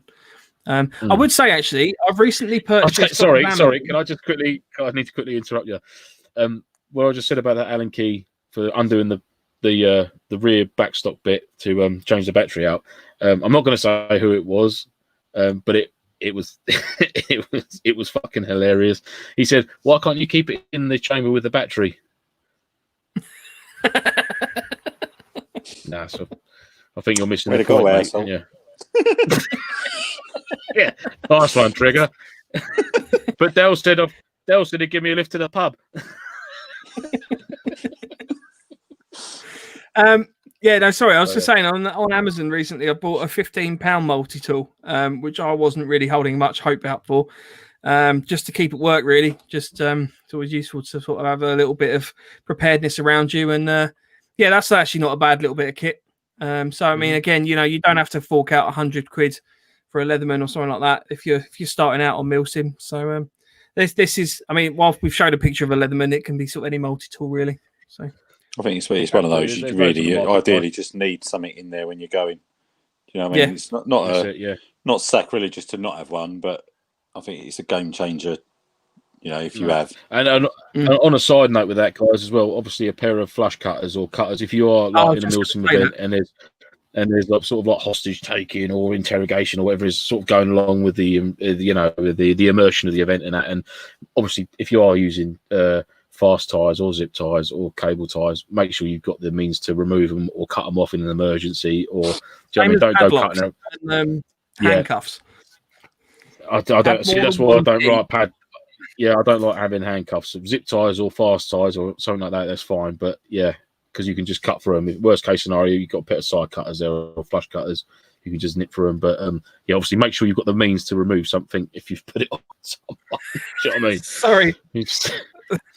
Barney's just jumped in. Can we club together and paint Paul's ceiling? It's one of those things where I'm just leaving it to see how long it takes for someone else to do it. I like it. I reckon you should grow something there. I reckon there should be a plant or something going up that corner now, just spreading out like Jumanji. Like vines in the way, isn't it? We've only just realised that it actually doesn't sort of dry any lighter than that. I thought it was still wet, but apparently it's not. It's just this funky shit that plasterers use. Hi Terry, thanks for joining. Evening, Sal. All the best. Ray just said, Leatherman have a lifetime warranty. If you break it, they'll send you a new one. So that's obviously another benefit. That's it. And on a side note, Lead Lenser on Amazon. If you get a head torch from Lead Lenser on Amazon, guys, they come with a wicked warranty. If you're in the market for head torches as well, I think my one I got recently has got a 7-year warranty on it. Give me a curry and I'll pebble dash it. You fucker. Give me a curry. Bit of Artex. Artex in the porcelain, sir. Oh, sir. Oh. Bit of Artex over the weekend, sir. Might treat you for the new year to a bit of a painted ceiling. We're into the top 5 with Doran. So there is one particular Christmas song I'm just about to mention that is one of my personal favourites, and I'm interested to see who actually knows this one. But it's Jiggity Jing Eeyore Eeyore. That'll be fucking no one then. Eeyore Eeyore. Lance knows. I know it. That's the next song. Jiggity Jing Eeyore Eeyore. How many prizes have we got left, Mike? Are you taking a note of this? We've got 2 left. Yeah, we've got 2 left. Ooh. Roger that. Jiggity Jing Eeyore Eeyore. My concerns are if Gaz gets anything, he's actually basically saying he wants to come round and shit on my ceiling. I'd like to see that. And not in a perfect way. It could be in an episode. I just don't think the not physics in a of it. way, just in a purely scientific way. Purely for the physics of it. Purely what to goes prove up that must come down. purely to prove that Newton was full of shit. As like my ceiling. As your ceiling could well be covered in. For the competition, just in case we haven't got anybody entered yet, it's Jiggity Jing, Eeyore, Eeyore. So if anyone used to watch the Chris Moyle show. Eeyore. I'll charge you 20 quid. Oh, hello. I'd pay that. I'd happily pay that as well. We need to arrange this. Good luck. I don't think Gaz has got the minerals to reach the ceiling. I don't think anyone's got the minerals to get past my missus. I know. I reckon she'd be up for it. I don't think anyone knows this Christmas song. Let me try and sell this one. Eeyore, Eeyore. All right, babe. Hey! Rage from it. It's not. Oh, Christ. Rage. What part of you can only enter once? Do you not fucking understand? Yeah, James! James, you got it! James is the lad! James has got it! It's Dominic the Donkey! James has copy and pasted Rager file. Yes, James! James! For those that don't know, Dominic the Donkey is one of the best Christmas songs out there. It's the Italian Christmas donkey. He is the Italian Christmas donkey. So, is he hung like one? You win prize number 4, which I believe is a goodie bag. Is a goodie bag? Yes, it is. Which is, James, if you weren't listening earlier, it was a handily Santa left his sack here, which was a bit of spot of luck, wasn't it? So what you've got not there, for Santa, no. 12-hour yellow nightstick or Siloom, a survival bracelet and there's the PTT retainer attached to the bracelet there. So the survival bracelet comes with a length of paracord, which in an emergency situation, if you needed to use it for putting a ridge line out for a basher, anything like that. The buckle comes with a fire and striker, which I regularly use on my bushcrafting out in the woods, which works absolute blinder with a bit of. Do you craft your bush often? I do. I spend a lot of time crafting in the bush. Yeah. I think it brings me joy and it keeps me calm. Well, I'm glad to hear that. This also comes with an emergency whistle in case you nip yourself whilst crafting your bush. You can call for help. So, yeah, toot. Well done, James. Toot. So well done, James. James, if you could put if you could ping us an email, nofochat@hotmail.com. I've put it in the message board. Just drop us an email with your address, please, and we will get your prize sent out to you. I'm just going to run past another. I'm going to run past another weapon past the screen now. It's a model. It's a model. YouTube. It's a model. Oh, so we've had a black M4. We've had a digital. Oh no, it's not Digi. Well, it is Digi. Digitan Desert M4, guys. Hold it up. We'll tell you. Has the other one already been won? Is that all the That's all the goodie bags now. Yeah. So one's a Dragunov sniper rifle. One's a black M4. The first winner. This is your weapon. Who was the first winner? Very quickly. Was it Les? I think it was Les, wasn't it? Was it Les? Yep. Did Les win the first goodie bag? Right there, Les. This is coming to you, mate. This was. Oh no, sorry, no. Yes, it is. Sorry, it is. This is Les. This is yours, mate. Yep. Come past the screen now. Yep. There it is. That's it. It's a model. It's a model. It's a model. It's a toy. We have to say this, guys, model. because for those that were with us in episode 4. We had to stop the stream partway through because it turns out the YouTube terms and conditions can't have anyone handling anything that looks like a firearm on their live videos, apparently. Hence why episode 4 is saved as 4A and episode 4. So that's why we have to be careful because we don't want to get blocked, basically. So, but James C, well done. Well done, James. You're a credit to yourself, mate. Well done. Cool. So, right, gadget number 6. We're nearly there. Gadget number 6 is the Source 1 litre kangaroo hydration pouch. I cannot praise this thing enough. I think it currently costs about 50 quid on UK Tactical, which I appreciate is a lot of money. They have been cheaper. I think when I purchased mine, it was about 30 quid. As a bit of a special rate at the time. But honestly, this is a 1 litre hydration pouch. I have this mounted on my cummerbund on my Warrior DCS. You don't really notice it's there. The hydration tube obviously just comes up over the top.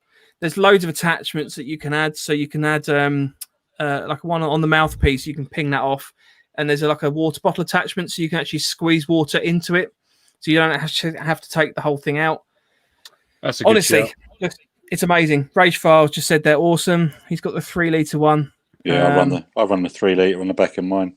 So See, I've always run. I mean, obviously, I've always run a Camelback, and I've never had any issues with that. But obviously, I do love the fact that the 1 litre just for like a quick go-to sort of pouch and that. Yeah, no, it's a good shout. That is, yeah, I do like that. And I was still meaning to get one. I still haven't got one, but I'll get around to it. Yeah, I mean, to be fair, so I think the hydration bladder on its own is cheaper, but the pouch actually is padded. It's insulated, so it actually helps keep it cool. I've had one of these for the last 4 years. I now own about 3 of them, and they're just amazing. I highly recommend one. Well, this is a question for people listening in the chat. On the subject of like camel bladders or Camelbacks and the source hydration pouches and that, has anyone used the actual plate carrier, the actual plate hydration bladder, which actually sits in where the plate little would thing be? that goes It's in like there. a white. It's literally the shape of the plate that goes in your plate carrier, but it's got basically the hydration tube, and you actually fill the plate with water. Warrior. Sorry, with warrior Gaz says juice. there's ice plates. So I think there's 2 different things here. There's ice plates, which are ones that you fill up with water, you freeze, And they keep you cool, and then it just stays there. It stays cool. But there are ones as well that have a hydration tube out the bottom of them. Yeah, that's the ones I'm interested in, because I'm not sure if anyone's ever used them. I've seen them. I'm not sure if they're a bit gimmicky. I know it's airsoft and it's not entirely accurate. You're not going to be wearing a fucking water bladder inside your plate where your plate would be, but it's airsoft at the end of the day, so you can tweak and get away with a few things. Just out of interest, has anyone ever used one or does use one, and what they're like? Sorry, Gaz says they do come with the tube as well, apparently. Nice. Oh, okay. Sorry, just before we carry on, ladies. It'd be almost like putting a freezer block inside your plate carrier. In summertime, you could freeze it, whack it in your plate carrier, and then as it defrosts, you can have a little drinky poos. I've got to jump. Okay, Paul. You got to bug out. I got to go and get the little into bed, mate. I'll tell you what. Right, just before Paul goes, we'll do the last prize. So this is the last prize of the evening, and it's Felice. Felice. Felice. Felice. What comes next? I so want to sing it. I've got a little tale about this one. I want to wish you a Merry Christmas. I want to wish you a Merry Christmas. So we had a guy that used to work with us. And Gaz, you can't win it again. Ben. Ben wins. This is Ben from the Nightlife Photography Show. Ah, thanks. Oh, there we go. Well done, Ben. So you win prize number 1.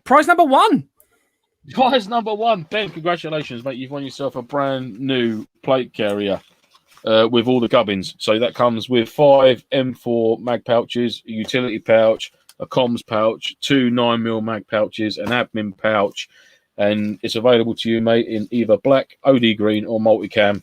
Get in touch with the show, mate, and this will be sent out, dispatched directly to your home address, and you should be receiving that in the next couple of weeks. Yay. So congratulations to Ben. There you go, mate. A plate carrier. Ben, if you a model, you're winning one of them, buddy. There we go. You ping me an email on nofochat@hotmail.com. That's great. Cool. Paul, what was your story? I was just going to say, so we had a guy that used to work with us from Colombia, and lovely fella. And we got around to Christmas in the office. Obviously, the music's coming on. I thought it'd be pretty good to actually sort of sing the song that was part of what they would sing around the Christmas period as well. Started singing it and kept singing it, and every time I did, he started to chuckle. And then after a period of time of me singing it, basically corrected the fact that I was saying anus instead of annual.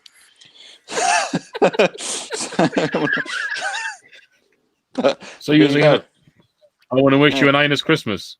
I was pretty much, yeah. But to be fair, I probably would have gone with that if I'd have known anyway. It sounds good to me. So before I bugger off, what I will say, everybody, have a safe, fantastic Christmas.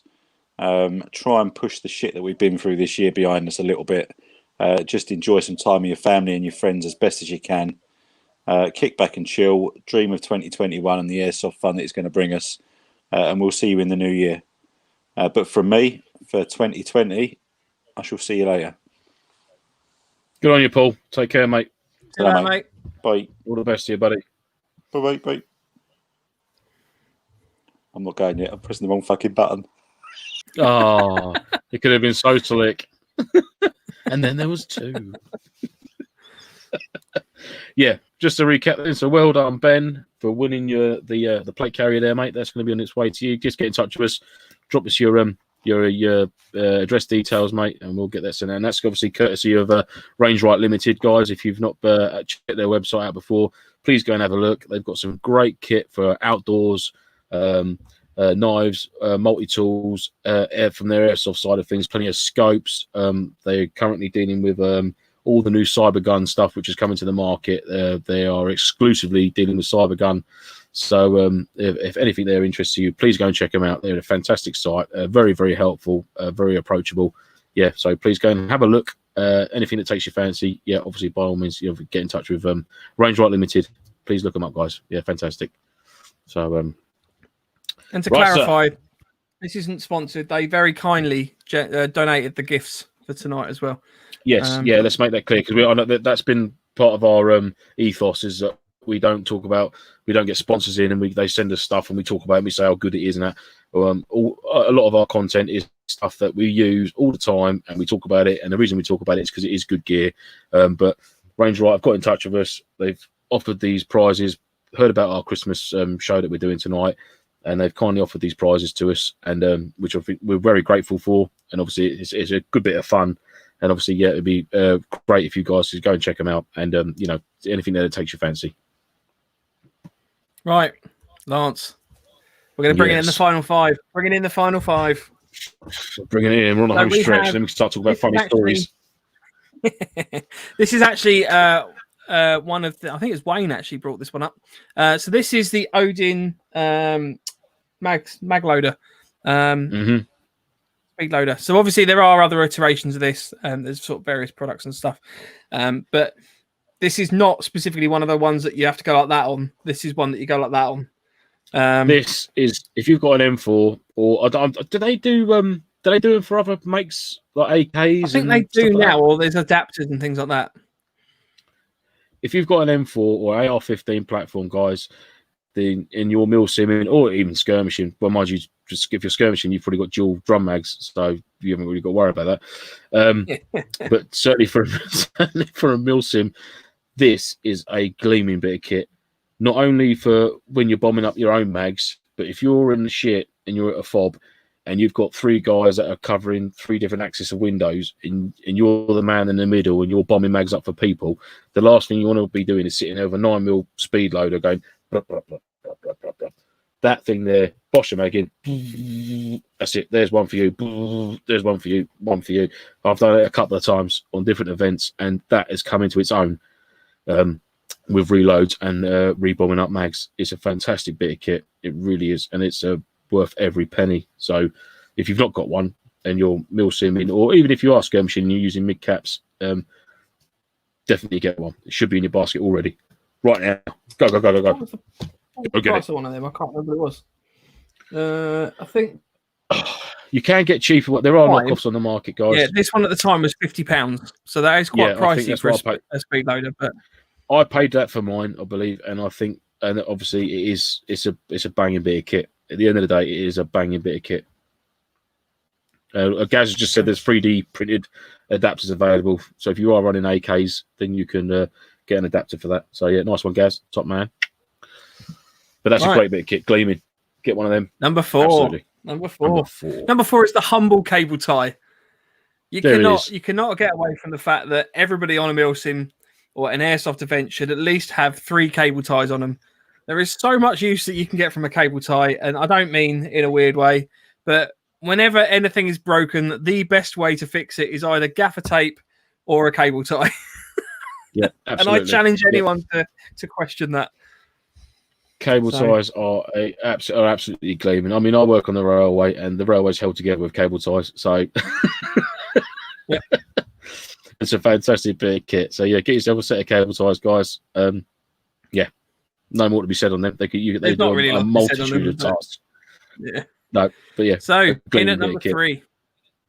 So In number at 3 3. is this one was submitted by Ragefire. Actually, these are the specifically. I think these are Viper, but they And are these are what you'll be getting in your retainers. and these are what you'll be getting in your goodie bags, gents. The PTT retainer. There it is around your survival bracelet. Cracking bit of kit. Such a simple thing to come up with. I mean, to be fair, I'm not going to lie. You could use a hairband. Primark sell OD green hairbands. You could go and get a hairband, but it's got that bit of moly. It's got that bit of added bit of protection. Obviously, it's going to be stitched. It's slightly stronger elastic than a hairband, but to get you out of trouble, a hairband will do the same job as that. But obviously, yeah. So subsequent to Rage, we put a couple posts on Instagram, so like asking for people to submit ideas for this poll. And Rage put these on, and subsequent to that, Lance and I have gone out and bought like all of the ones on Amazon. Yeah, so there's none left now, guys, because there's none left currently on Amazon, but there are more coming. Greedy bastard. The only thing I would say about these, the only thing I would say about these that I've found from playing about with them since they've been delivered is you can also get like a little what's it called? It's almost like a molly clip again, isn't it? With a set of bungees that sort of clip over.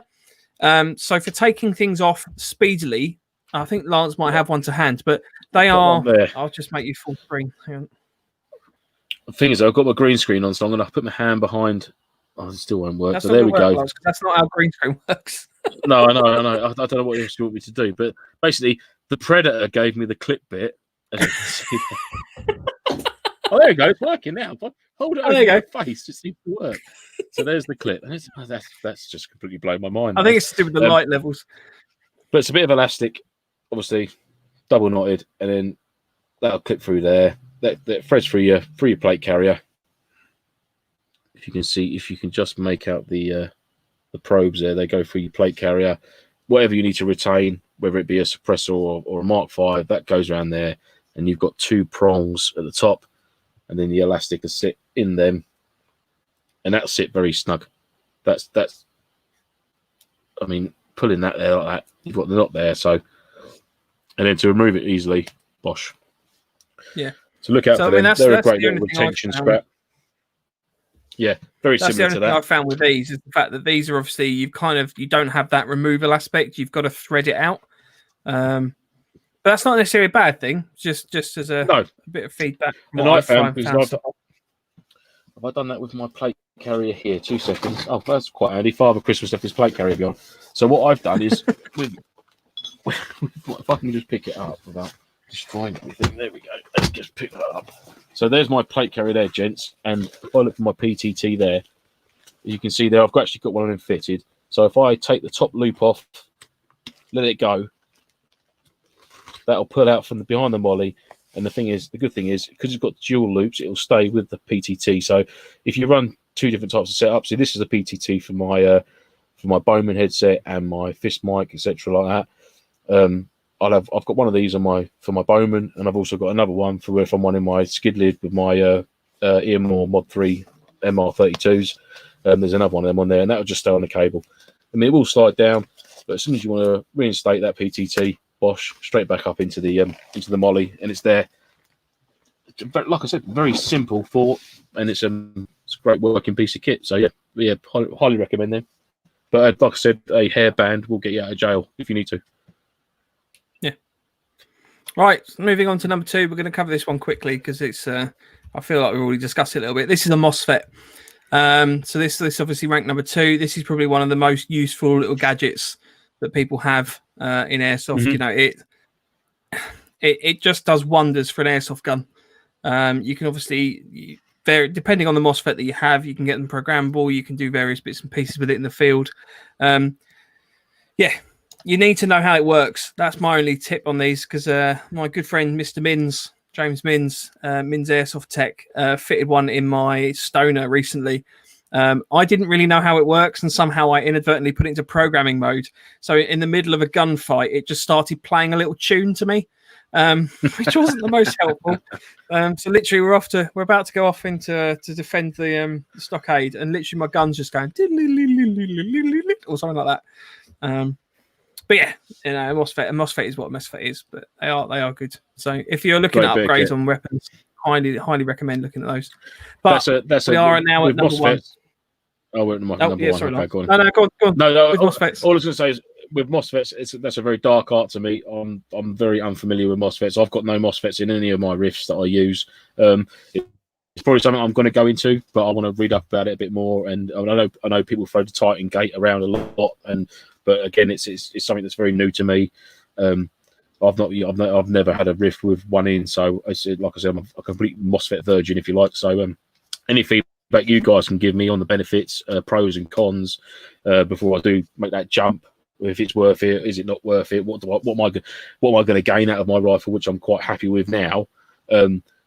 Is it worth doing it? Basically, that's what I'm trying to say. I'm quite happy with the range I get on my riff that I predominantly use, which is my Bolt B4 LRP SOP mod. I'm quite happy with the FPS on it. I'm quite happy with its reliability, blah blah blah. But would adding a MOSFET increase that, or is it just another thing that could possibly go wrong with that riff? That's what I want to know before I make the investment. So yeah, any help with that, guys? That'd be wicked. I know you can get some functionality on them, like pre-cocking and stuff like that. So obviously it increases trigger response and things. It's like a programmable function, which is quite good. But yeah, it's just I found it to be quite positive, bar when it started singing to me. So right, number one. We are getting there. Number one is the Chem Light, which you might have guessed. You might have guessed by the fact we included it in the goodie bag. But Chem Lights came out on top. These are probably the most MilSim, most useful thing that you can have on you for a MilSim airsoft event. If you're there late at night, cracking one of these, you know, gives you that bit of luminous light. You can chuck them about. There's pretty much the only thing that can really go wrong with these is if they're a bit old. You snap them, and then all of a sudden you're covered in luminous goo. They burst on you. That's the worst thing. That is literally the worst. I found a trick for these. Break them in the packet first. If you break them in the packet first, you don't get the goo all over the place. So that is a good shot. I remember. I have had one once at APOC. I think it was Daniel actually. Daniel wants to. He was putting IR silooms out for range marking, and he lit one, and he snapped one, and it just exploded over him. He turned around, and he was like, "Can you see me?" I was like, "Oh god." Oh mate, yeah. Yeah. Oh, so there we go. That is our. Oh no. Can you still hear me? I still hear you. Can't see you. Oh, hang on. Well, chat away. I'm going to try and fix that. No, that's fine. So that's our. That is our top list. Gaz just said, "I had that happen to me. My gloves still stink." Yeah, it's not great. One little fun story with that is one of the events we went to had pressure plate mines. So they were basically little alarms, which when you trod on them, they just made a noise, and it was to kind of simulate a landmine, basically. So as part of that, I actually took along one of my, I forgot what it's called, one of the metal detectors. It's the ones they use in Afghanistan. I've bought one of those recently. I think it begins with a V. Valen metal detector. So we had that. We were roaming around with that, and with the Valen, you can actually get like a little pressure spray kit, where you attach like a little nozzle to it, and it's got like a blue liquid that you can then spray on the ground. But it is all pressurized. And I got back to my basher, and I was sitting there taking this thing apart, and the freaking pressurization bit exploded. There, that's it, Gaz, the Valen.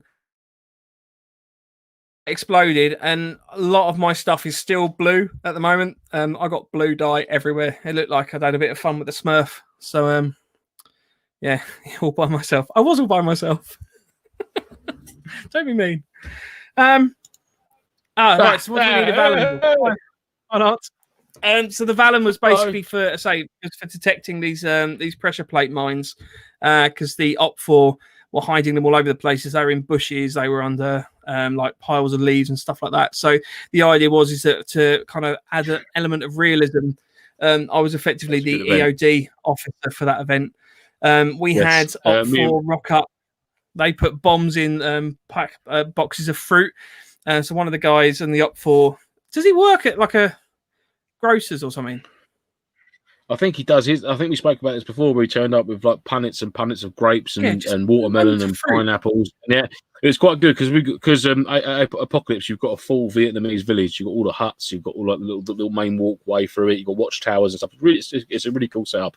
If you've not been to APOC, I do recommend it. It is a good site, and they do work hard down there for creating the game zones and stuff. And there's one particular hut which has got like a side access, like serving hatch, if you like, quite a wide one. And this guy set up a full fruit and veg stall, and he had all the bells and whistles there. It was really cool. And like I said, it added to the immersion of it. It was really good. It was good, like patrolling through and dealing with like, the locals.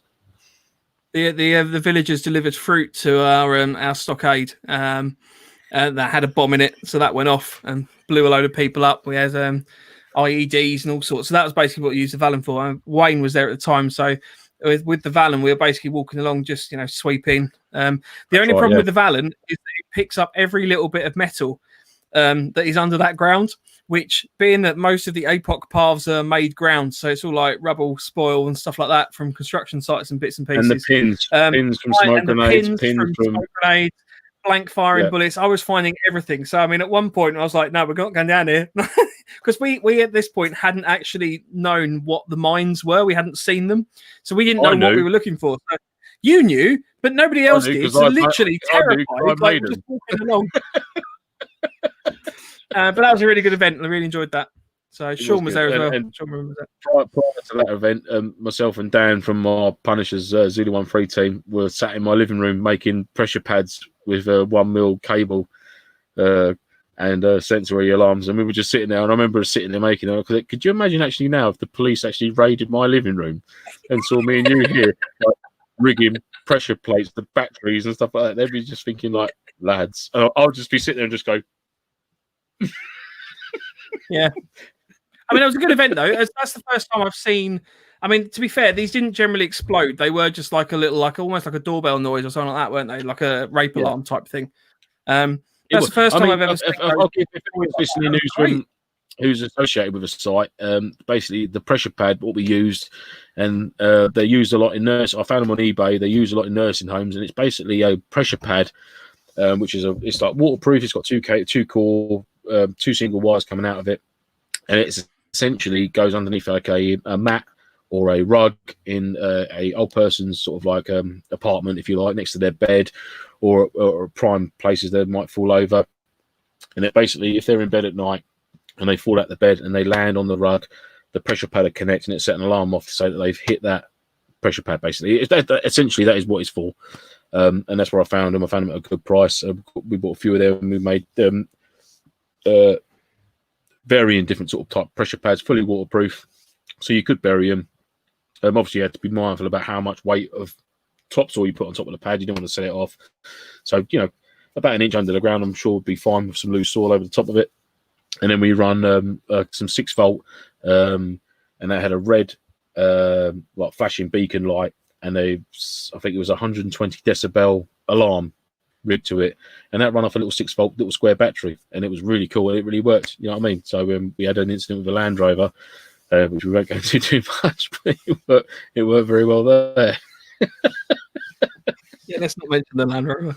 I mean, to be fair, it happened. I mean, I don't think anyone was necessarily in the wrong. It was just a miscommunication about how it was all working.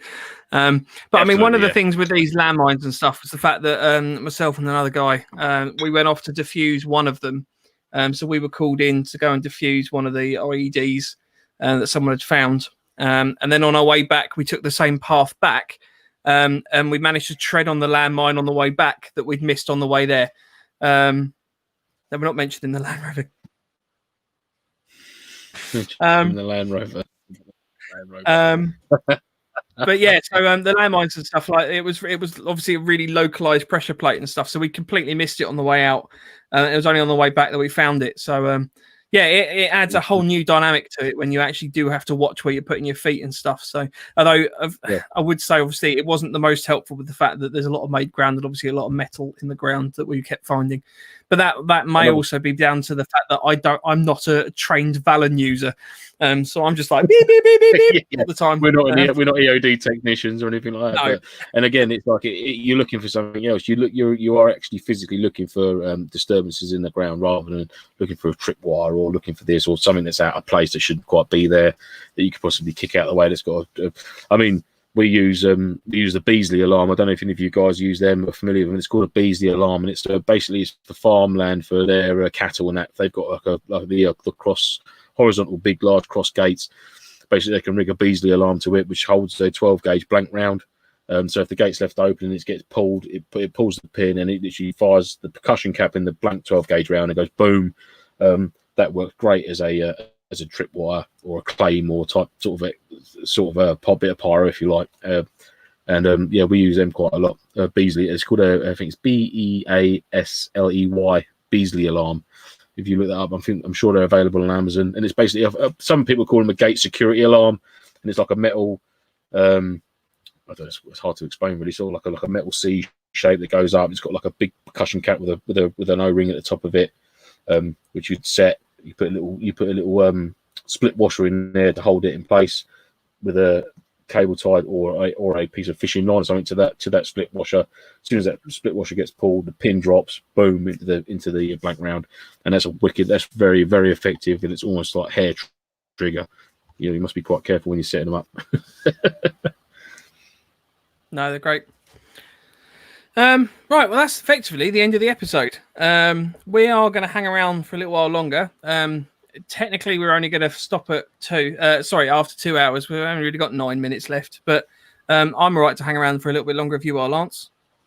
I am indeed. I've got one funny story to share, but I'd like some questions from anyone who's got any questions about anything, any of the kit we've used or anything we've covered thus far on the podcast, and anything we could. Any critique you'd like to offer at your peril? Right, do you want to share your story then? Anything at all? Right. Okay. So I'm trying to remember what event it was, and I was quite new to it. It was I was very new in the thermal scene, so I had my new thermal scope, and I was a virgin. I was in virgin territory of using thermal. I didn't know all the bells and whistles, all the ins and outs of it. I think you know what I'm talking about. I'm a hot virgin. And basically, we went out on a night recon, patrolling through a woodblock. There was me and 4 other guys. There was myself, Daniel, James Minns was there. I think Del Fraser was there. I think, or was it just the 4 of us? There could have been one more guy there, and I do apologise if you're listening and I've forgotten your name, but I'm sure I think it was Dominic. Excellent. Actually, it was me, Daniel, James Minns, Del Fraser, and Dominic. 5 of us went on this patrol, looking out enemy positions, bit of a recon, sort of going out making trouble if we could find it, sort of thing. And we're patrolling down this airstrip. And at the end of this airstrip, there's a camper van, a disused camper van, all beaten up and this, that, and the other. So we're patrolling inside the woodland. So we're inside the woodland. I'm on point because I've got a thermal scope. I've got no heat signatures in front of me. I'm panning left and right, sweeping, checking my arcs. Boys behind me checking my arcs, checking their arcs. I think Minns has got NVG on his night scope, so he's on sort of rear guard sort of thing, just covering our rear. Approaching this, probably about 50 yards away from this camper van, and I just peek through around the front window like that, get heat signature inside the van. So I look, like that. So I've got guys on me. Everyone takes a knee. So I've got 1 in the camper van. I look again. I've got a guy on my 6, comes around. I said, no, about 2 targets. I said, right, so I want 2 and 2, left and right hand side of the side door of the van.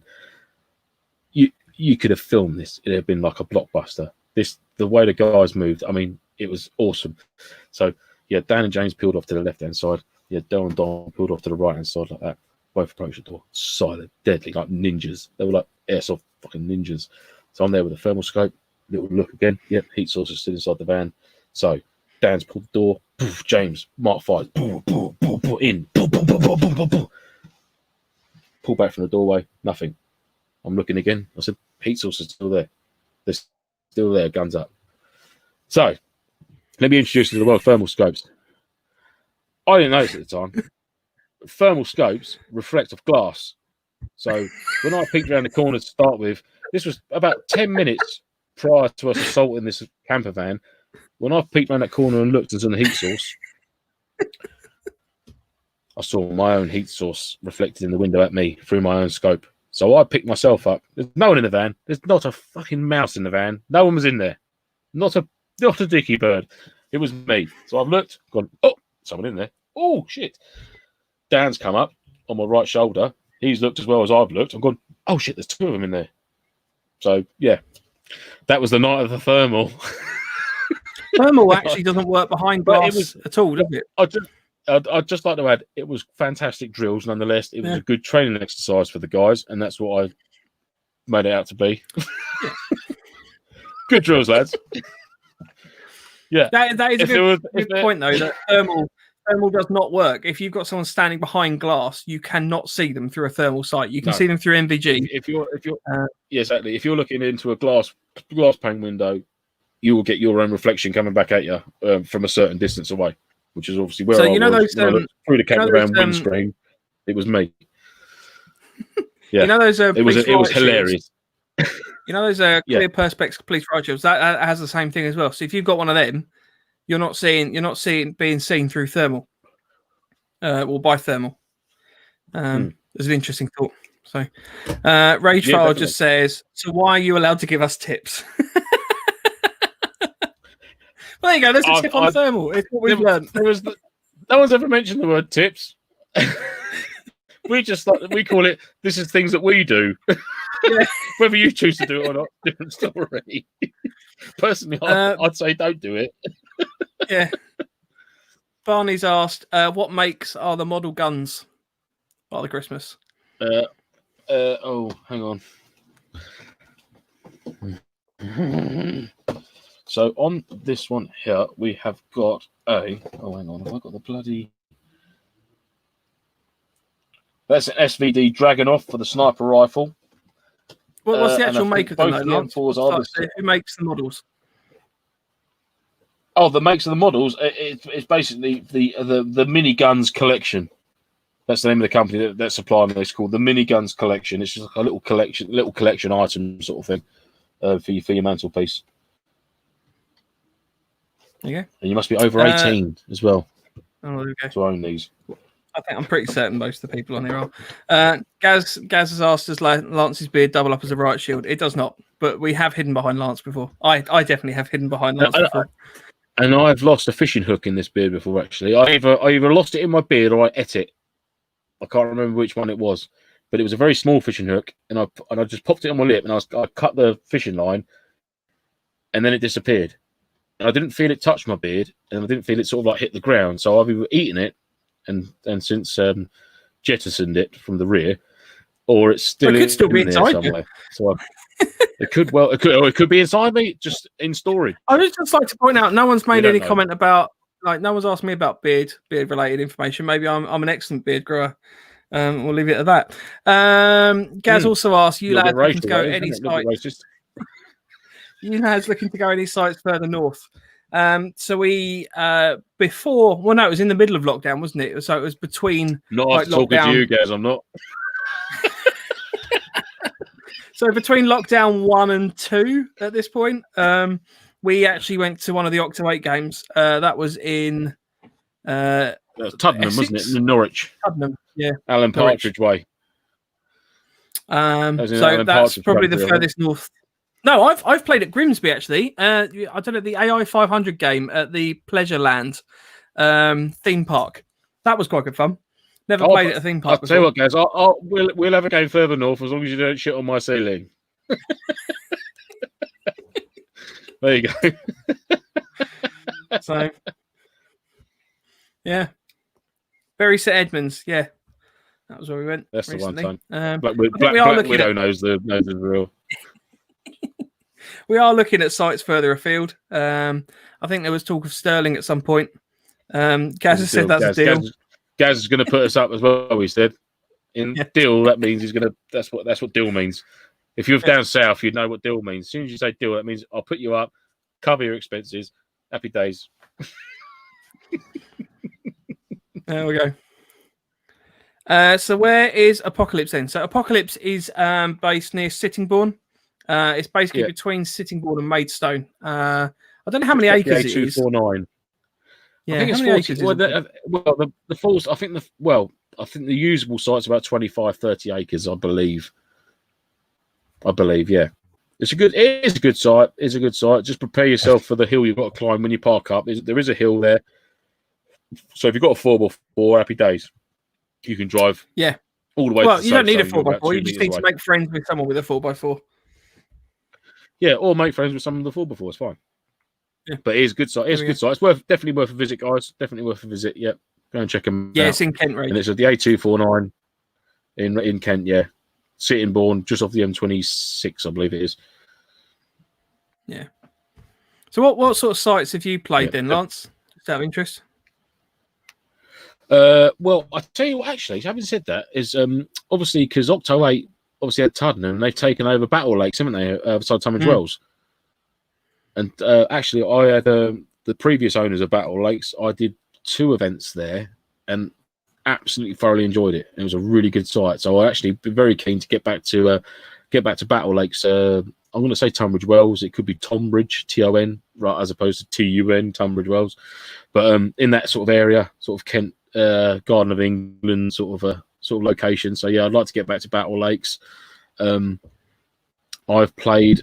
I was going to play them all in Reading, but I never got the chance to because unfortunately work got in the way.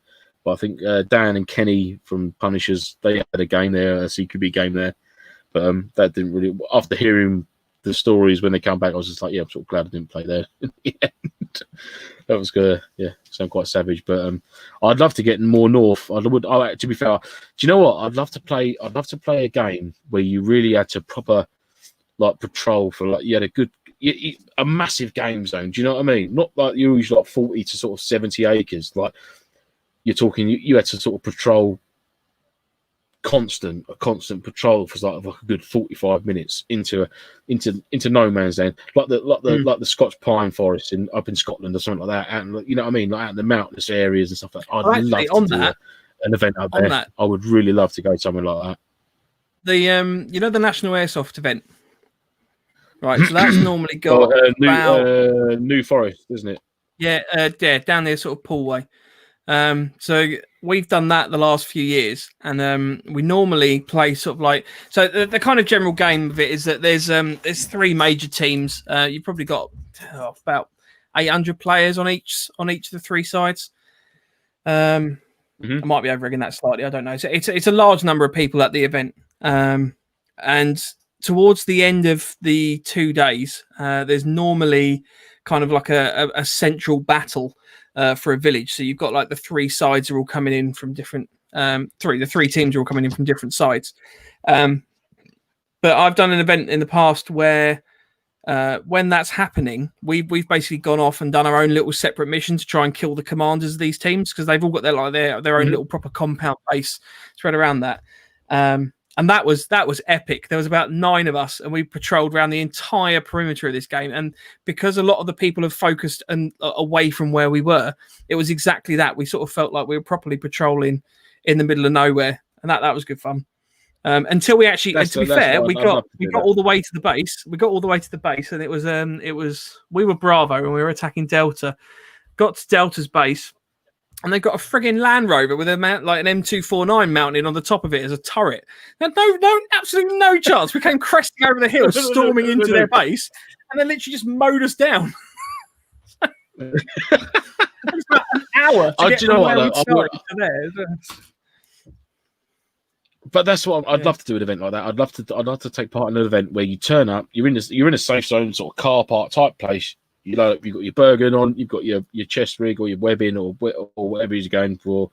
You've got your riff, and as soon as you pass through a certain sector or a set of gates, you are in the game zone. So you've got your sleep system, your shelter system, your water, your food is on your back, it's in your webbing, it's on your plate carrier, it's in your hands, and you go and as soon as you pass through that fence, you are in game, and that is it. That is game on then. There's none of this, and I know obviously some sites it can't be avoided, and I've said it before that logistically a certain MOD site sort of thing. They've got to get you into a position to start the game with this, that, and the other. And I completely get that, but I'd love it. Just a very like a rural forestry game where you've just got to expand masses and masses of land. I don't know if there's a place about like that does that. I don't know, but there are in it'd Europe. be fantastic. It's like border war. Yeah. But I mean, it'd be American fantastic to be able to just think, look, lads, like you haven't got a spare main weapon. Take your toolkit, take a this, take that, take a spare. If you have to take a spare hop unit or a spare barrel in your bag, do that. There's no spare. Oh, don't worry, I've got another weapon back in the car. I'm just gonna pop back and get it. It's like no. That's you've fixed your primary, or you've got a pistol for the weekend, or you're on the mortars. That's what I'd love to do. I would love to do an event like that because I know as much as you immerse yourself in an event, there's only so far away from the safe zone you're ever going to be. Do you know what I mean? You're always going to be in a position where you can just say, do you know what? In the back of my mind, if this goes down, I can just pop back to the car. I'll be back in 20 minutes. Do you know what I mean?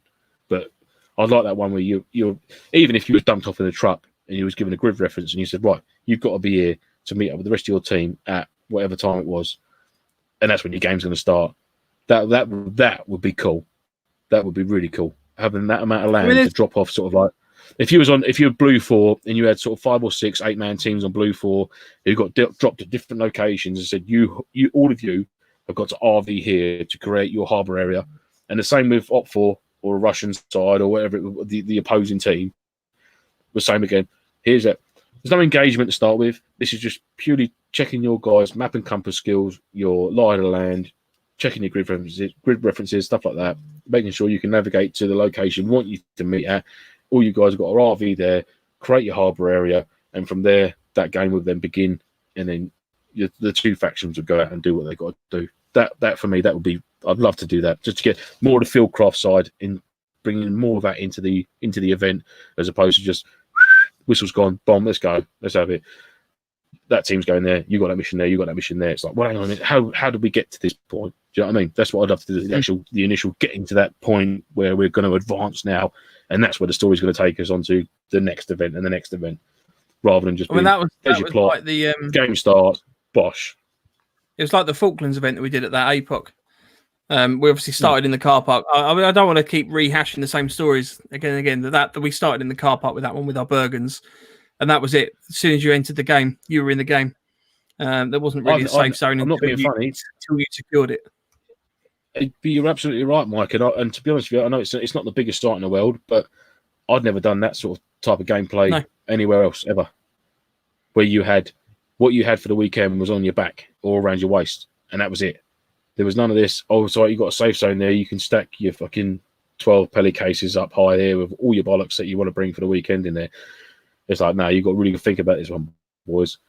Whatever's on your back, that's what's going out with you, and that's it. There is no safe zone until you've created a harbour area. So you've got to take that first objective. You've then got to push back the enemy to the second objective for that first objective to become your safe zone, your harbour area, and so on and so forth. And then even then, if you do take the land, you're still moving forward. Your harbour area is still progressing forward. So you've got to pack smart. You've got to be able to dismantle your shelter quickly, your sleep system. You've got to make sure you're ready to move.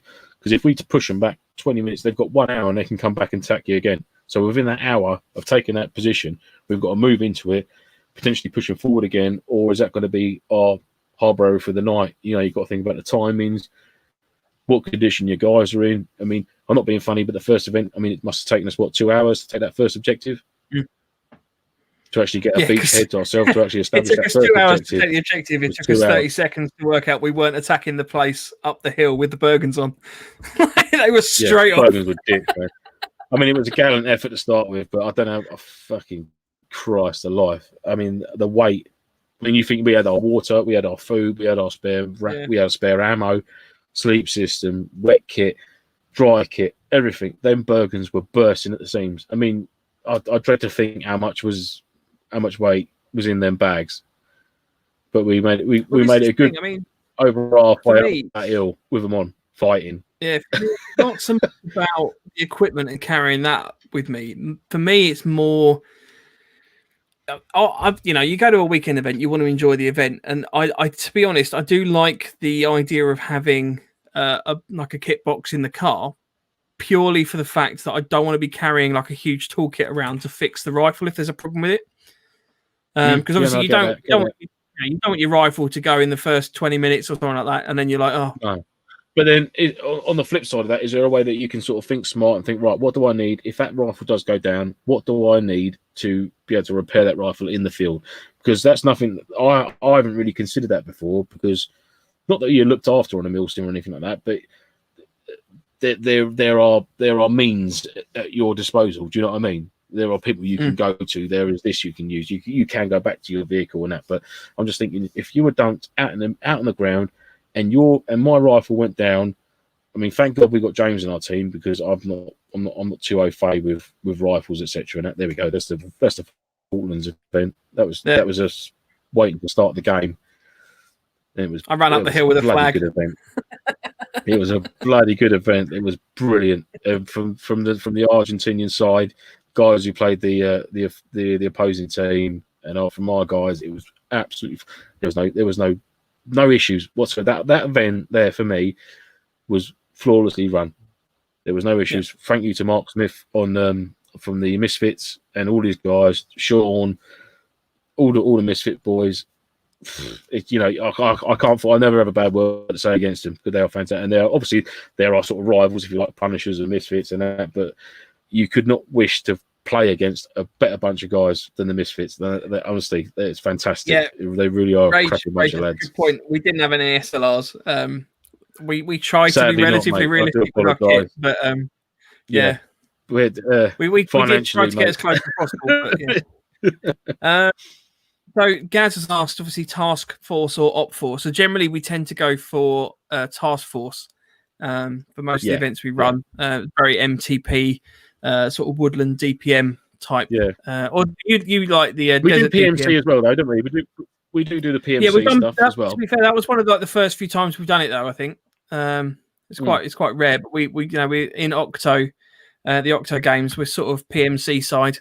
I would love to run op for Legion, because that looks like a proper laugh. I do want to go and be a dick to the Blue Force. I've got to admit, as much as I love playing NATO at Legion, I would love to give op 4 a go, because it does look like a good crack, and I want to be able to be. I want to be on the same side as the massive Russian geezer who's got calves that are the size of me, for a change, rather than being his enemy. I'd rather build his team. Say, that's my pal there. Look how big he is. Fuck off. I just like the idea of like the role play part of it. I mean, for me, I don't want to make that sound dirty, but like the milsims, I think it's better when you've got that shoot or no shoot, and it's the immersion aspect. So you got protesters coming at you and stuff like that, and you think, oh right, you got to stay back. You got to stay back. And you're like, fucking stay back. I will shoot you in the face. Yeah, I'm highly trained and deadly. One of the best. My Christmas starchy hat on. One of the best op fours I've seen was when we did Lid, actually, with Legion. So we were Blue 4 at the time. I don't think you made that event, Lance. I think I rocked up to that one on my own, actually. I think Tony, and Mark might have gone separately, and I didn't know them at that point. But I just rocked up because I was like, I want to do this event. This looks awesome. So I got put into like this Misfits team. It wasn't the Misfits, but it was just like a mixed match of other people. And we were searching these shop fronts, and they literally had proper shop fronts. They've got all of the stuff in the shelves and stuff like that. And we were looking for bomb parts or something like that. And all of a sudden, this riot kicked off up the street, and the op 4 are firing like foam bricks and like smoke grenades. The QRF went streaming past the other way in their landies or whatever. Oh, it was great. So I would love to do op 4, but I've not done it yet. PMC though, PMC was a bit different. We've done PMC, we've done DEA, we've done PMC, we've done NATO. You know what I mean? We've done a few. It's just the op 4. I've been a UN medical officer. You have. What was your name, Michael? My name was Bernard Lefaux, which means Bernard the False in French. I even had patches and stuff made up. I made a full Swiss passport and all of this. I dressed up. This was one of the DEA event. And we cracked it, didn't we? And we had that event in the bloody bag, and we did. And because we were too noble, we lost that event because we were too noble. Because at APOC, what you've got, guys, is a thing. It's a gentleman's rule. which is called a closed tent policy. So basically, if you've got a harbour area or a fob and there's a tent or a basher there, all the sides are down, you can clearly see someone's in it, and they're not hostile, they're not laying out there with an M249 or anything. You leave them alone. They're down for the night. They're out of the game. That's it. You leave them to it. So, a cartel team had the main village at APOC as their fob, essentially, Mike, isn't it? Their harbour area. Yep. So, being a gentleman, we worked it out. We had it nailed down. We knew it was. We knew who the big cheese was, the Grand Fromage. We knew he was. Went down to the safe zone. Well, which was the safe zone, which wasn't a safe zone. You could enter it, you could engage in it. So we've gone bursting in there, DEA team, tooled up to the nines. I mean, if there was a hole in my arsehole, there was a Mark 5 sticking out of it, ready to be lit. Do you know what I mean? We went in there absolutely blazing, and the organisers were like, whoa, whoa, whoa, you can't do this, it's too early, No. Have a beer, lads, have a beer. Wasn't it? Just anything to keep us from solving the puzzle too quickly. Yeah. No, you did not. Sean, Yes, we did. Sean, yeah. No, Sean. So anyhow, this was basically the very first DEA one, and we had to, for the entire weekend, every time we captured one of the cartels, there was a blue and a yellow. We had to capture them, and we had to interrogate them to find out. So we had this map drawn on the wall as to, right, who does this relate to? And fucking cartel had got like dummy runs, so there was like people that didn't report to anyone. Most of the cartel had forgotten who the fuck they were when they were doing the thing anyway. So they'd all come up with these stupid names. Funny that Sean pipes up there, Mike, because he was one of them who couldn't remember who he was, what he was doing, or where he came from. But it worked out that basically one of the organisers was like the proper head honcho. So we decided at that point, right, we're gonna move down early. We're gonna get all our stuff into the safe zone, basically surround them, and then just take them all out at the same time. And then we kind of arrived, and they went, "No, you can't take us because that would just be the end of the game. That's it." That's it. Yeah. But so there was a police force on that one as well, and we were stealing stuff from the police because we weren't sure if they were working with the cartels. So we ended up with a lot more drugs and money than the police did at the end of the game. We did have a lot of drugs and money, and I've actually got and this isn't bullshit. I have pictures. These will be sent to Mike to be posted on the NoFo page. So I think I'll bring them up. Rest assured, there are pictures of the DEA at night in the safe zone, ready to take. We're back again, and I've got a picture of the whole DEA team with all our contraband in front of us. And actually, the guy that prevented us from winning that event is actually now our gun tech in the Punishers team, which is James Minns. Yeah. So basically, guys, we patrolled into the village looking for this head honcho. We knew who he was. We had to find him. And there was a hut on the right-hand side as you entered the village from the safe zone, and it had a blue tarpaulin pulled down in front of it. And I'm there with my rifle, just checking the arcs, this, that, and the other. Just peered behind the blue tarpaulin. It was pulled down tight in front of the doorway, and I could see someone's bivvy bag. I could see their sleeping system. I could see their burger, and that all set up there. And I thought, right, okay, that's clearly someone's in there. I'll leave them well alone. James Minns is sitting there with the head honcho, just on his bed, just behind the wall like that, just sitting there outside, out of mind. Tarpaulin pulled down. So yeah, our honourable gentleman, the approach to the event, but we won it in our minds. Yeah. Sean. So yeah, Sean, what you're referring to, I think you were the head honcho of like the blue or the yellow. We're talking like there was apparently for us there was another mission that there was a guy above Derek. you that we had to find. That was Derek basically. So that was Derek was the head of the snake. Yeah. Right. Well, we've hit 2 hours 20. Event. So if anybody has any other questions you want to ping out quickly, if not, I might have to call it a night. Yeah. I'll leave it open for a little bit longer just to see if anybody pops up. From one from Rage Evolve, they might do a lot of MilSims. Have an opt for. Oh yeah, sorry, I missed that. Do a lot of MilSims have an opt for that lets you do PMC or civvy, so no MTP or camera. It depends on the event, to be honest with you. In my mind, some of the better events are when you've got more than one side versus another side. So you've got a lot more interaction between factions. To be honest with you, the Octo 8 event was really good for that. I think we had 3 factions. Although personally, I found it a bit Yeah. confusing a few times because we were changing allegiances quite quickly, without a lot of information for us as to why that was happening. So at one point we'd be shooting the blue fort, and then we're not, and then we're shooting the cartel, and then we're not. In other events, I think the most I've ever had is maybe sort of four play. I think that was the DEA one actually. There were 4 or 5 factions in play. And that was a lot clearer. So, you know, you're allied with the police. The police might screw you over, but you're allied with the cartels. So it depends on the event. I don't know if Lance is just frozen. Doesn't appear to be moving. So yeah, it depends on the event. But... Cool. You still there, Lance? Sorry. Yeah, I'm here, we go. mate. Sorry, I lost connection for about 10 seconds there. I do apologise. That's right. I suddenly got buffer face. I was like, Right, let's call it a night. moving. It's been a long one. We've had lots of highs and lows. It's been emotional. If, by the way, if anybody likes this hat, highly recommend making one of these. I just bought a cheap Christmas hat off of Amazon, and then an MTP t-shirt. Lance, I don't know if you've actually pulled a face or if you're just holding that. No, I think Lance is frozen. So anyway, everyone, thank you very much for joining us. It's been a pleasure. We will be back in the new year. I don't know when we're going to be back at this point in time. It might be middle of January. We're going to have a bit of a catch up with myself and the rest of the guys, work out what we want to talk about.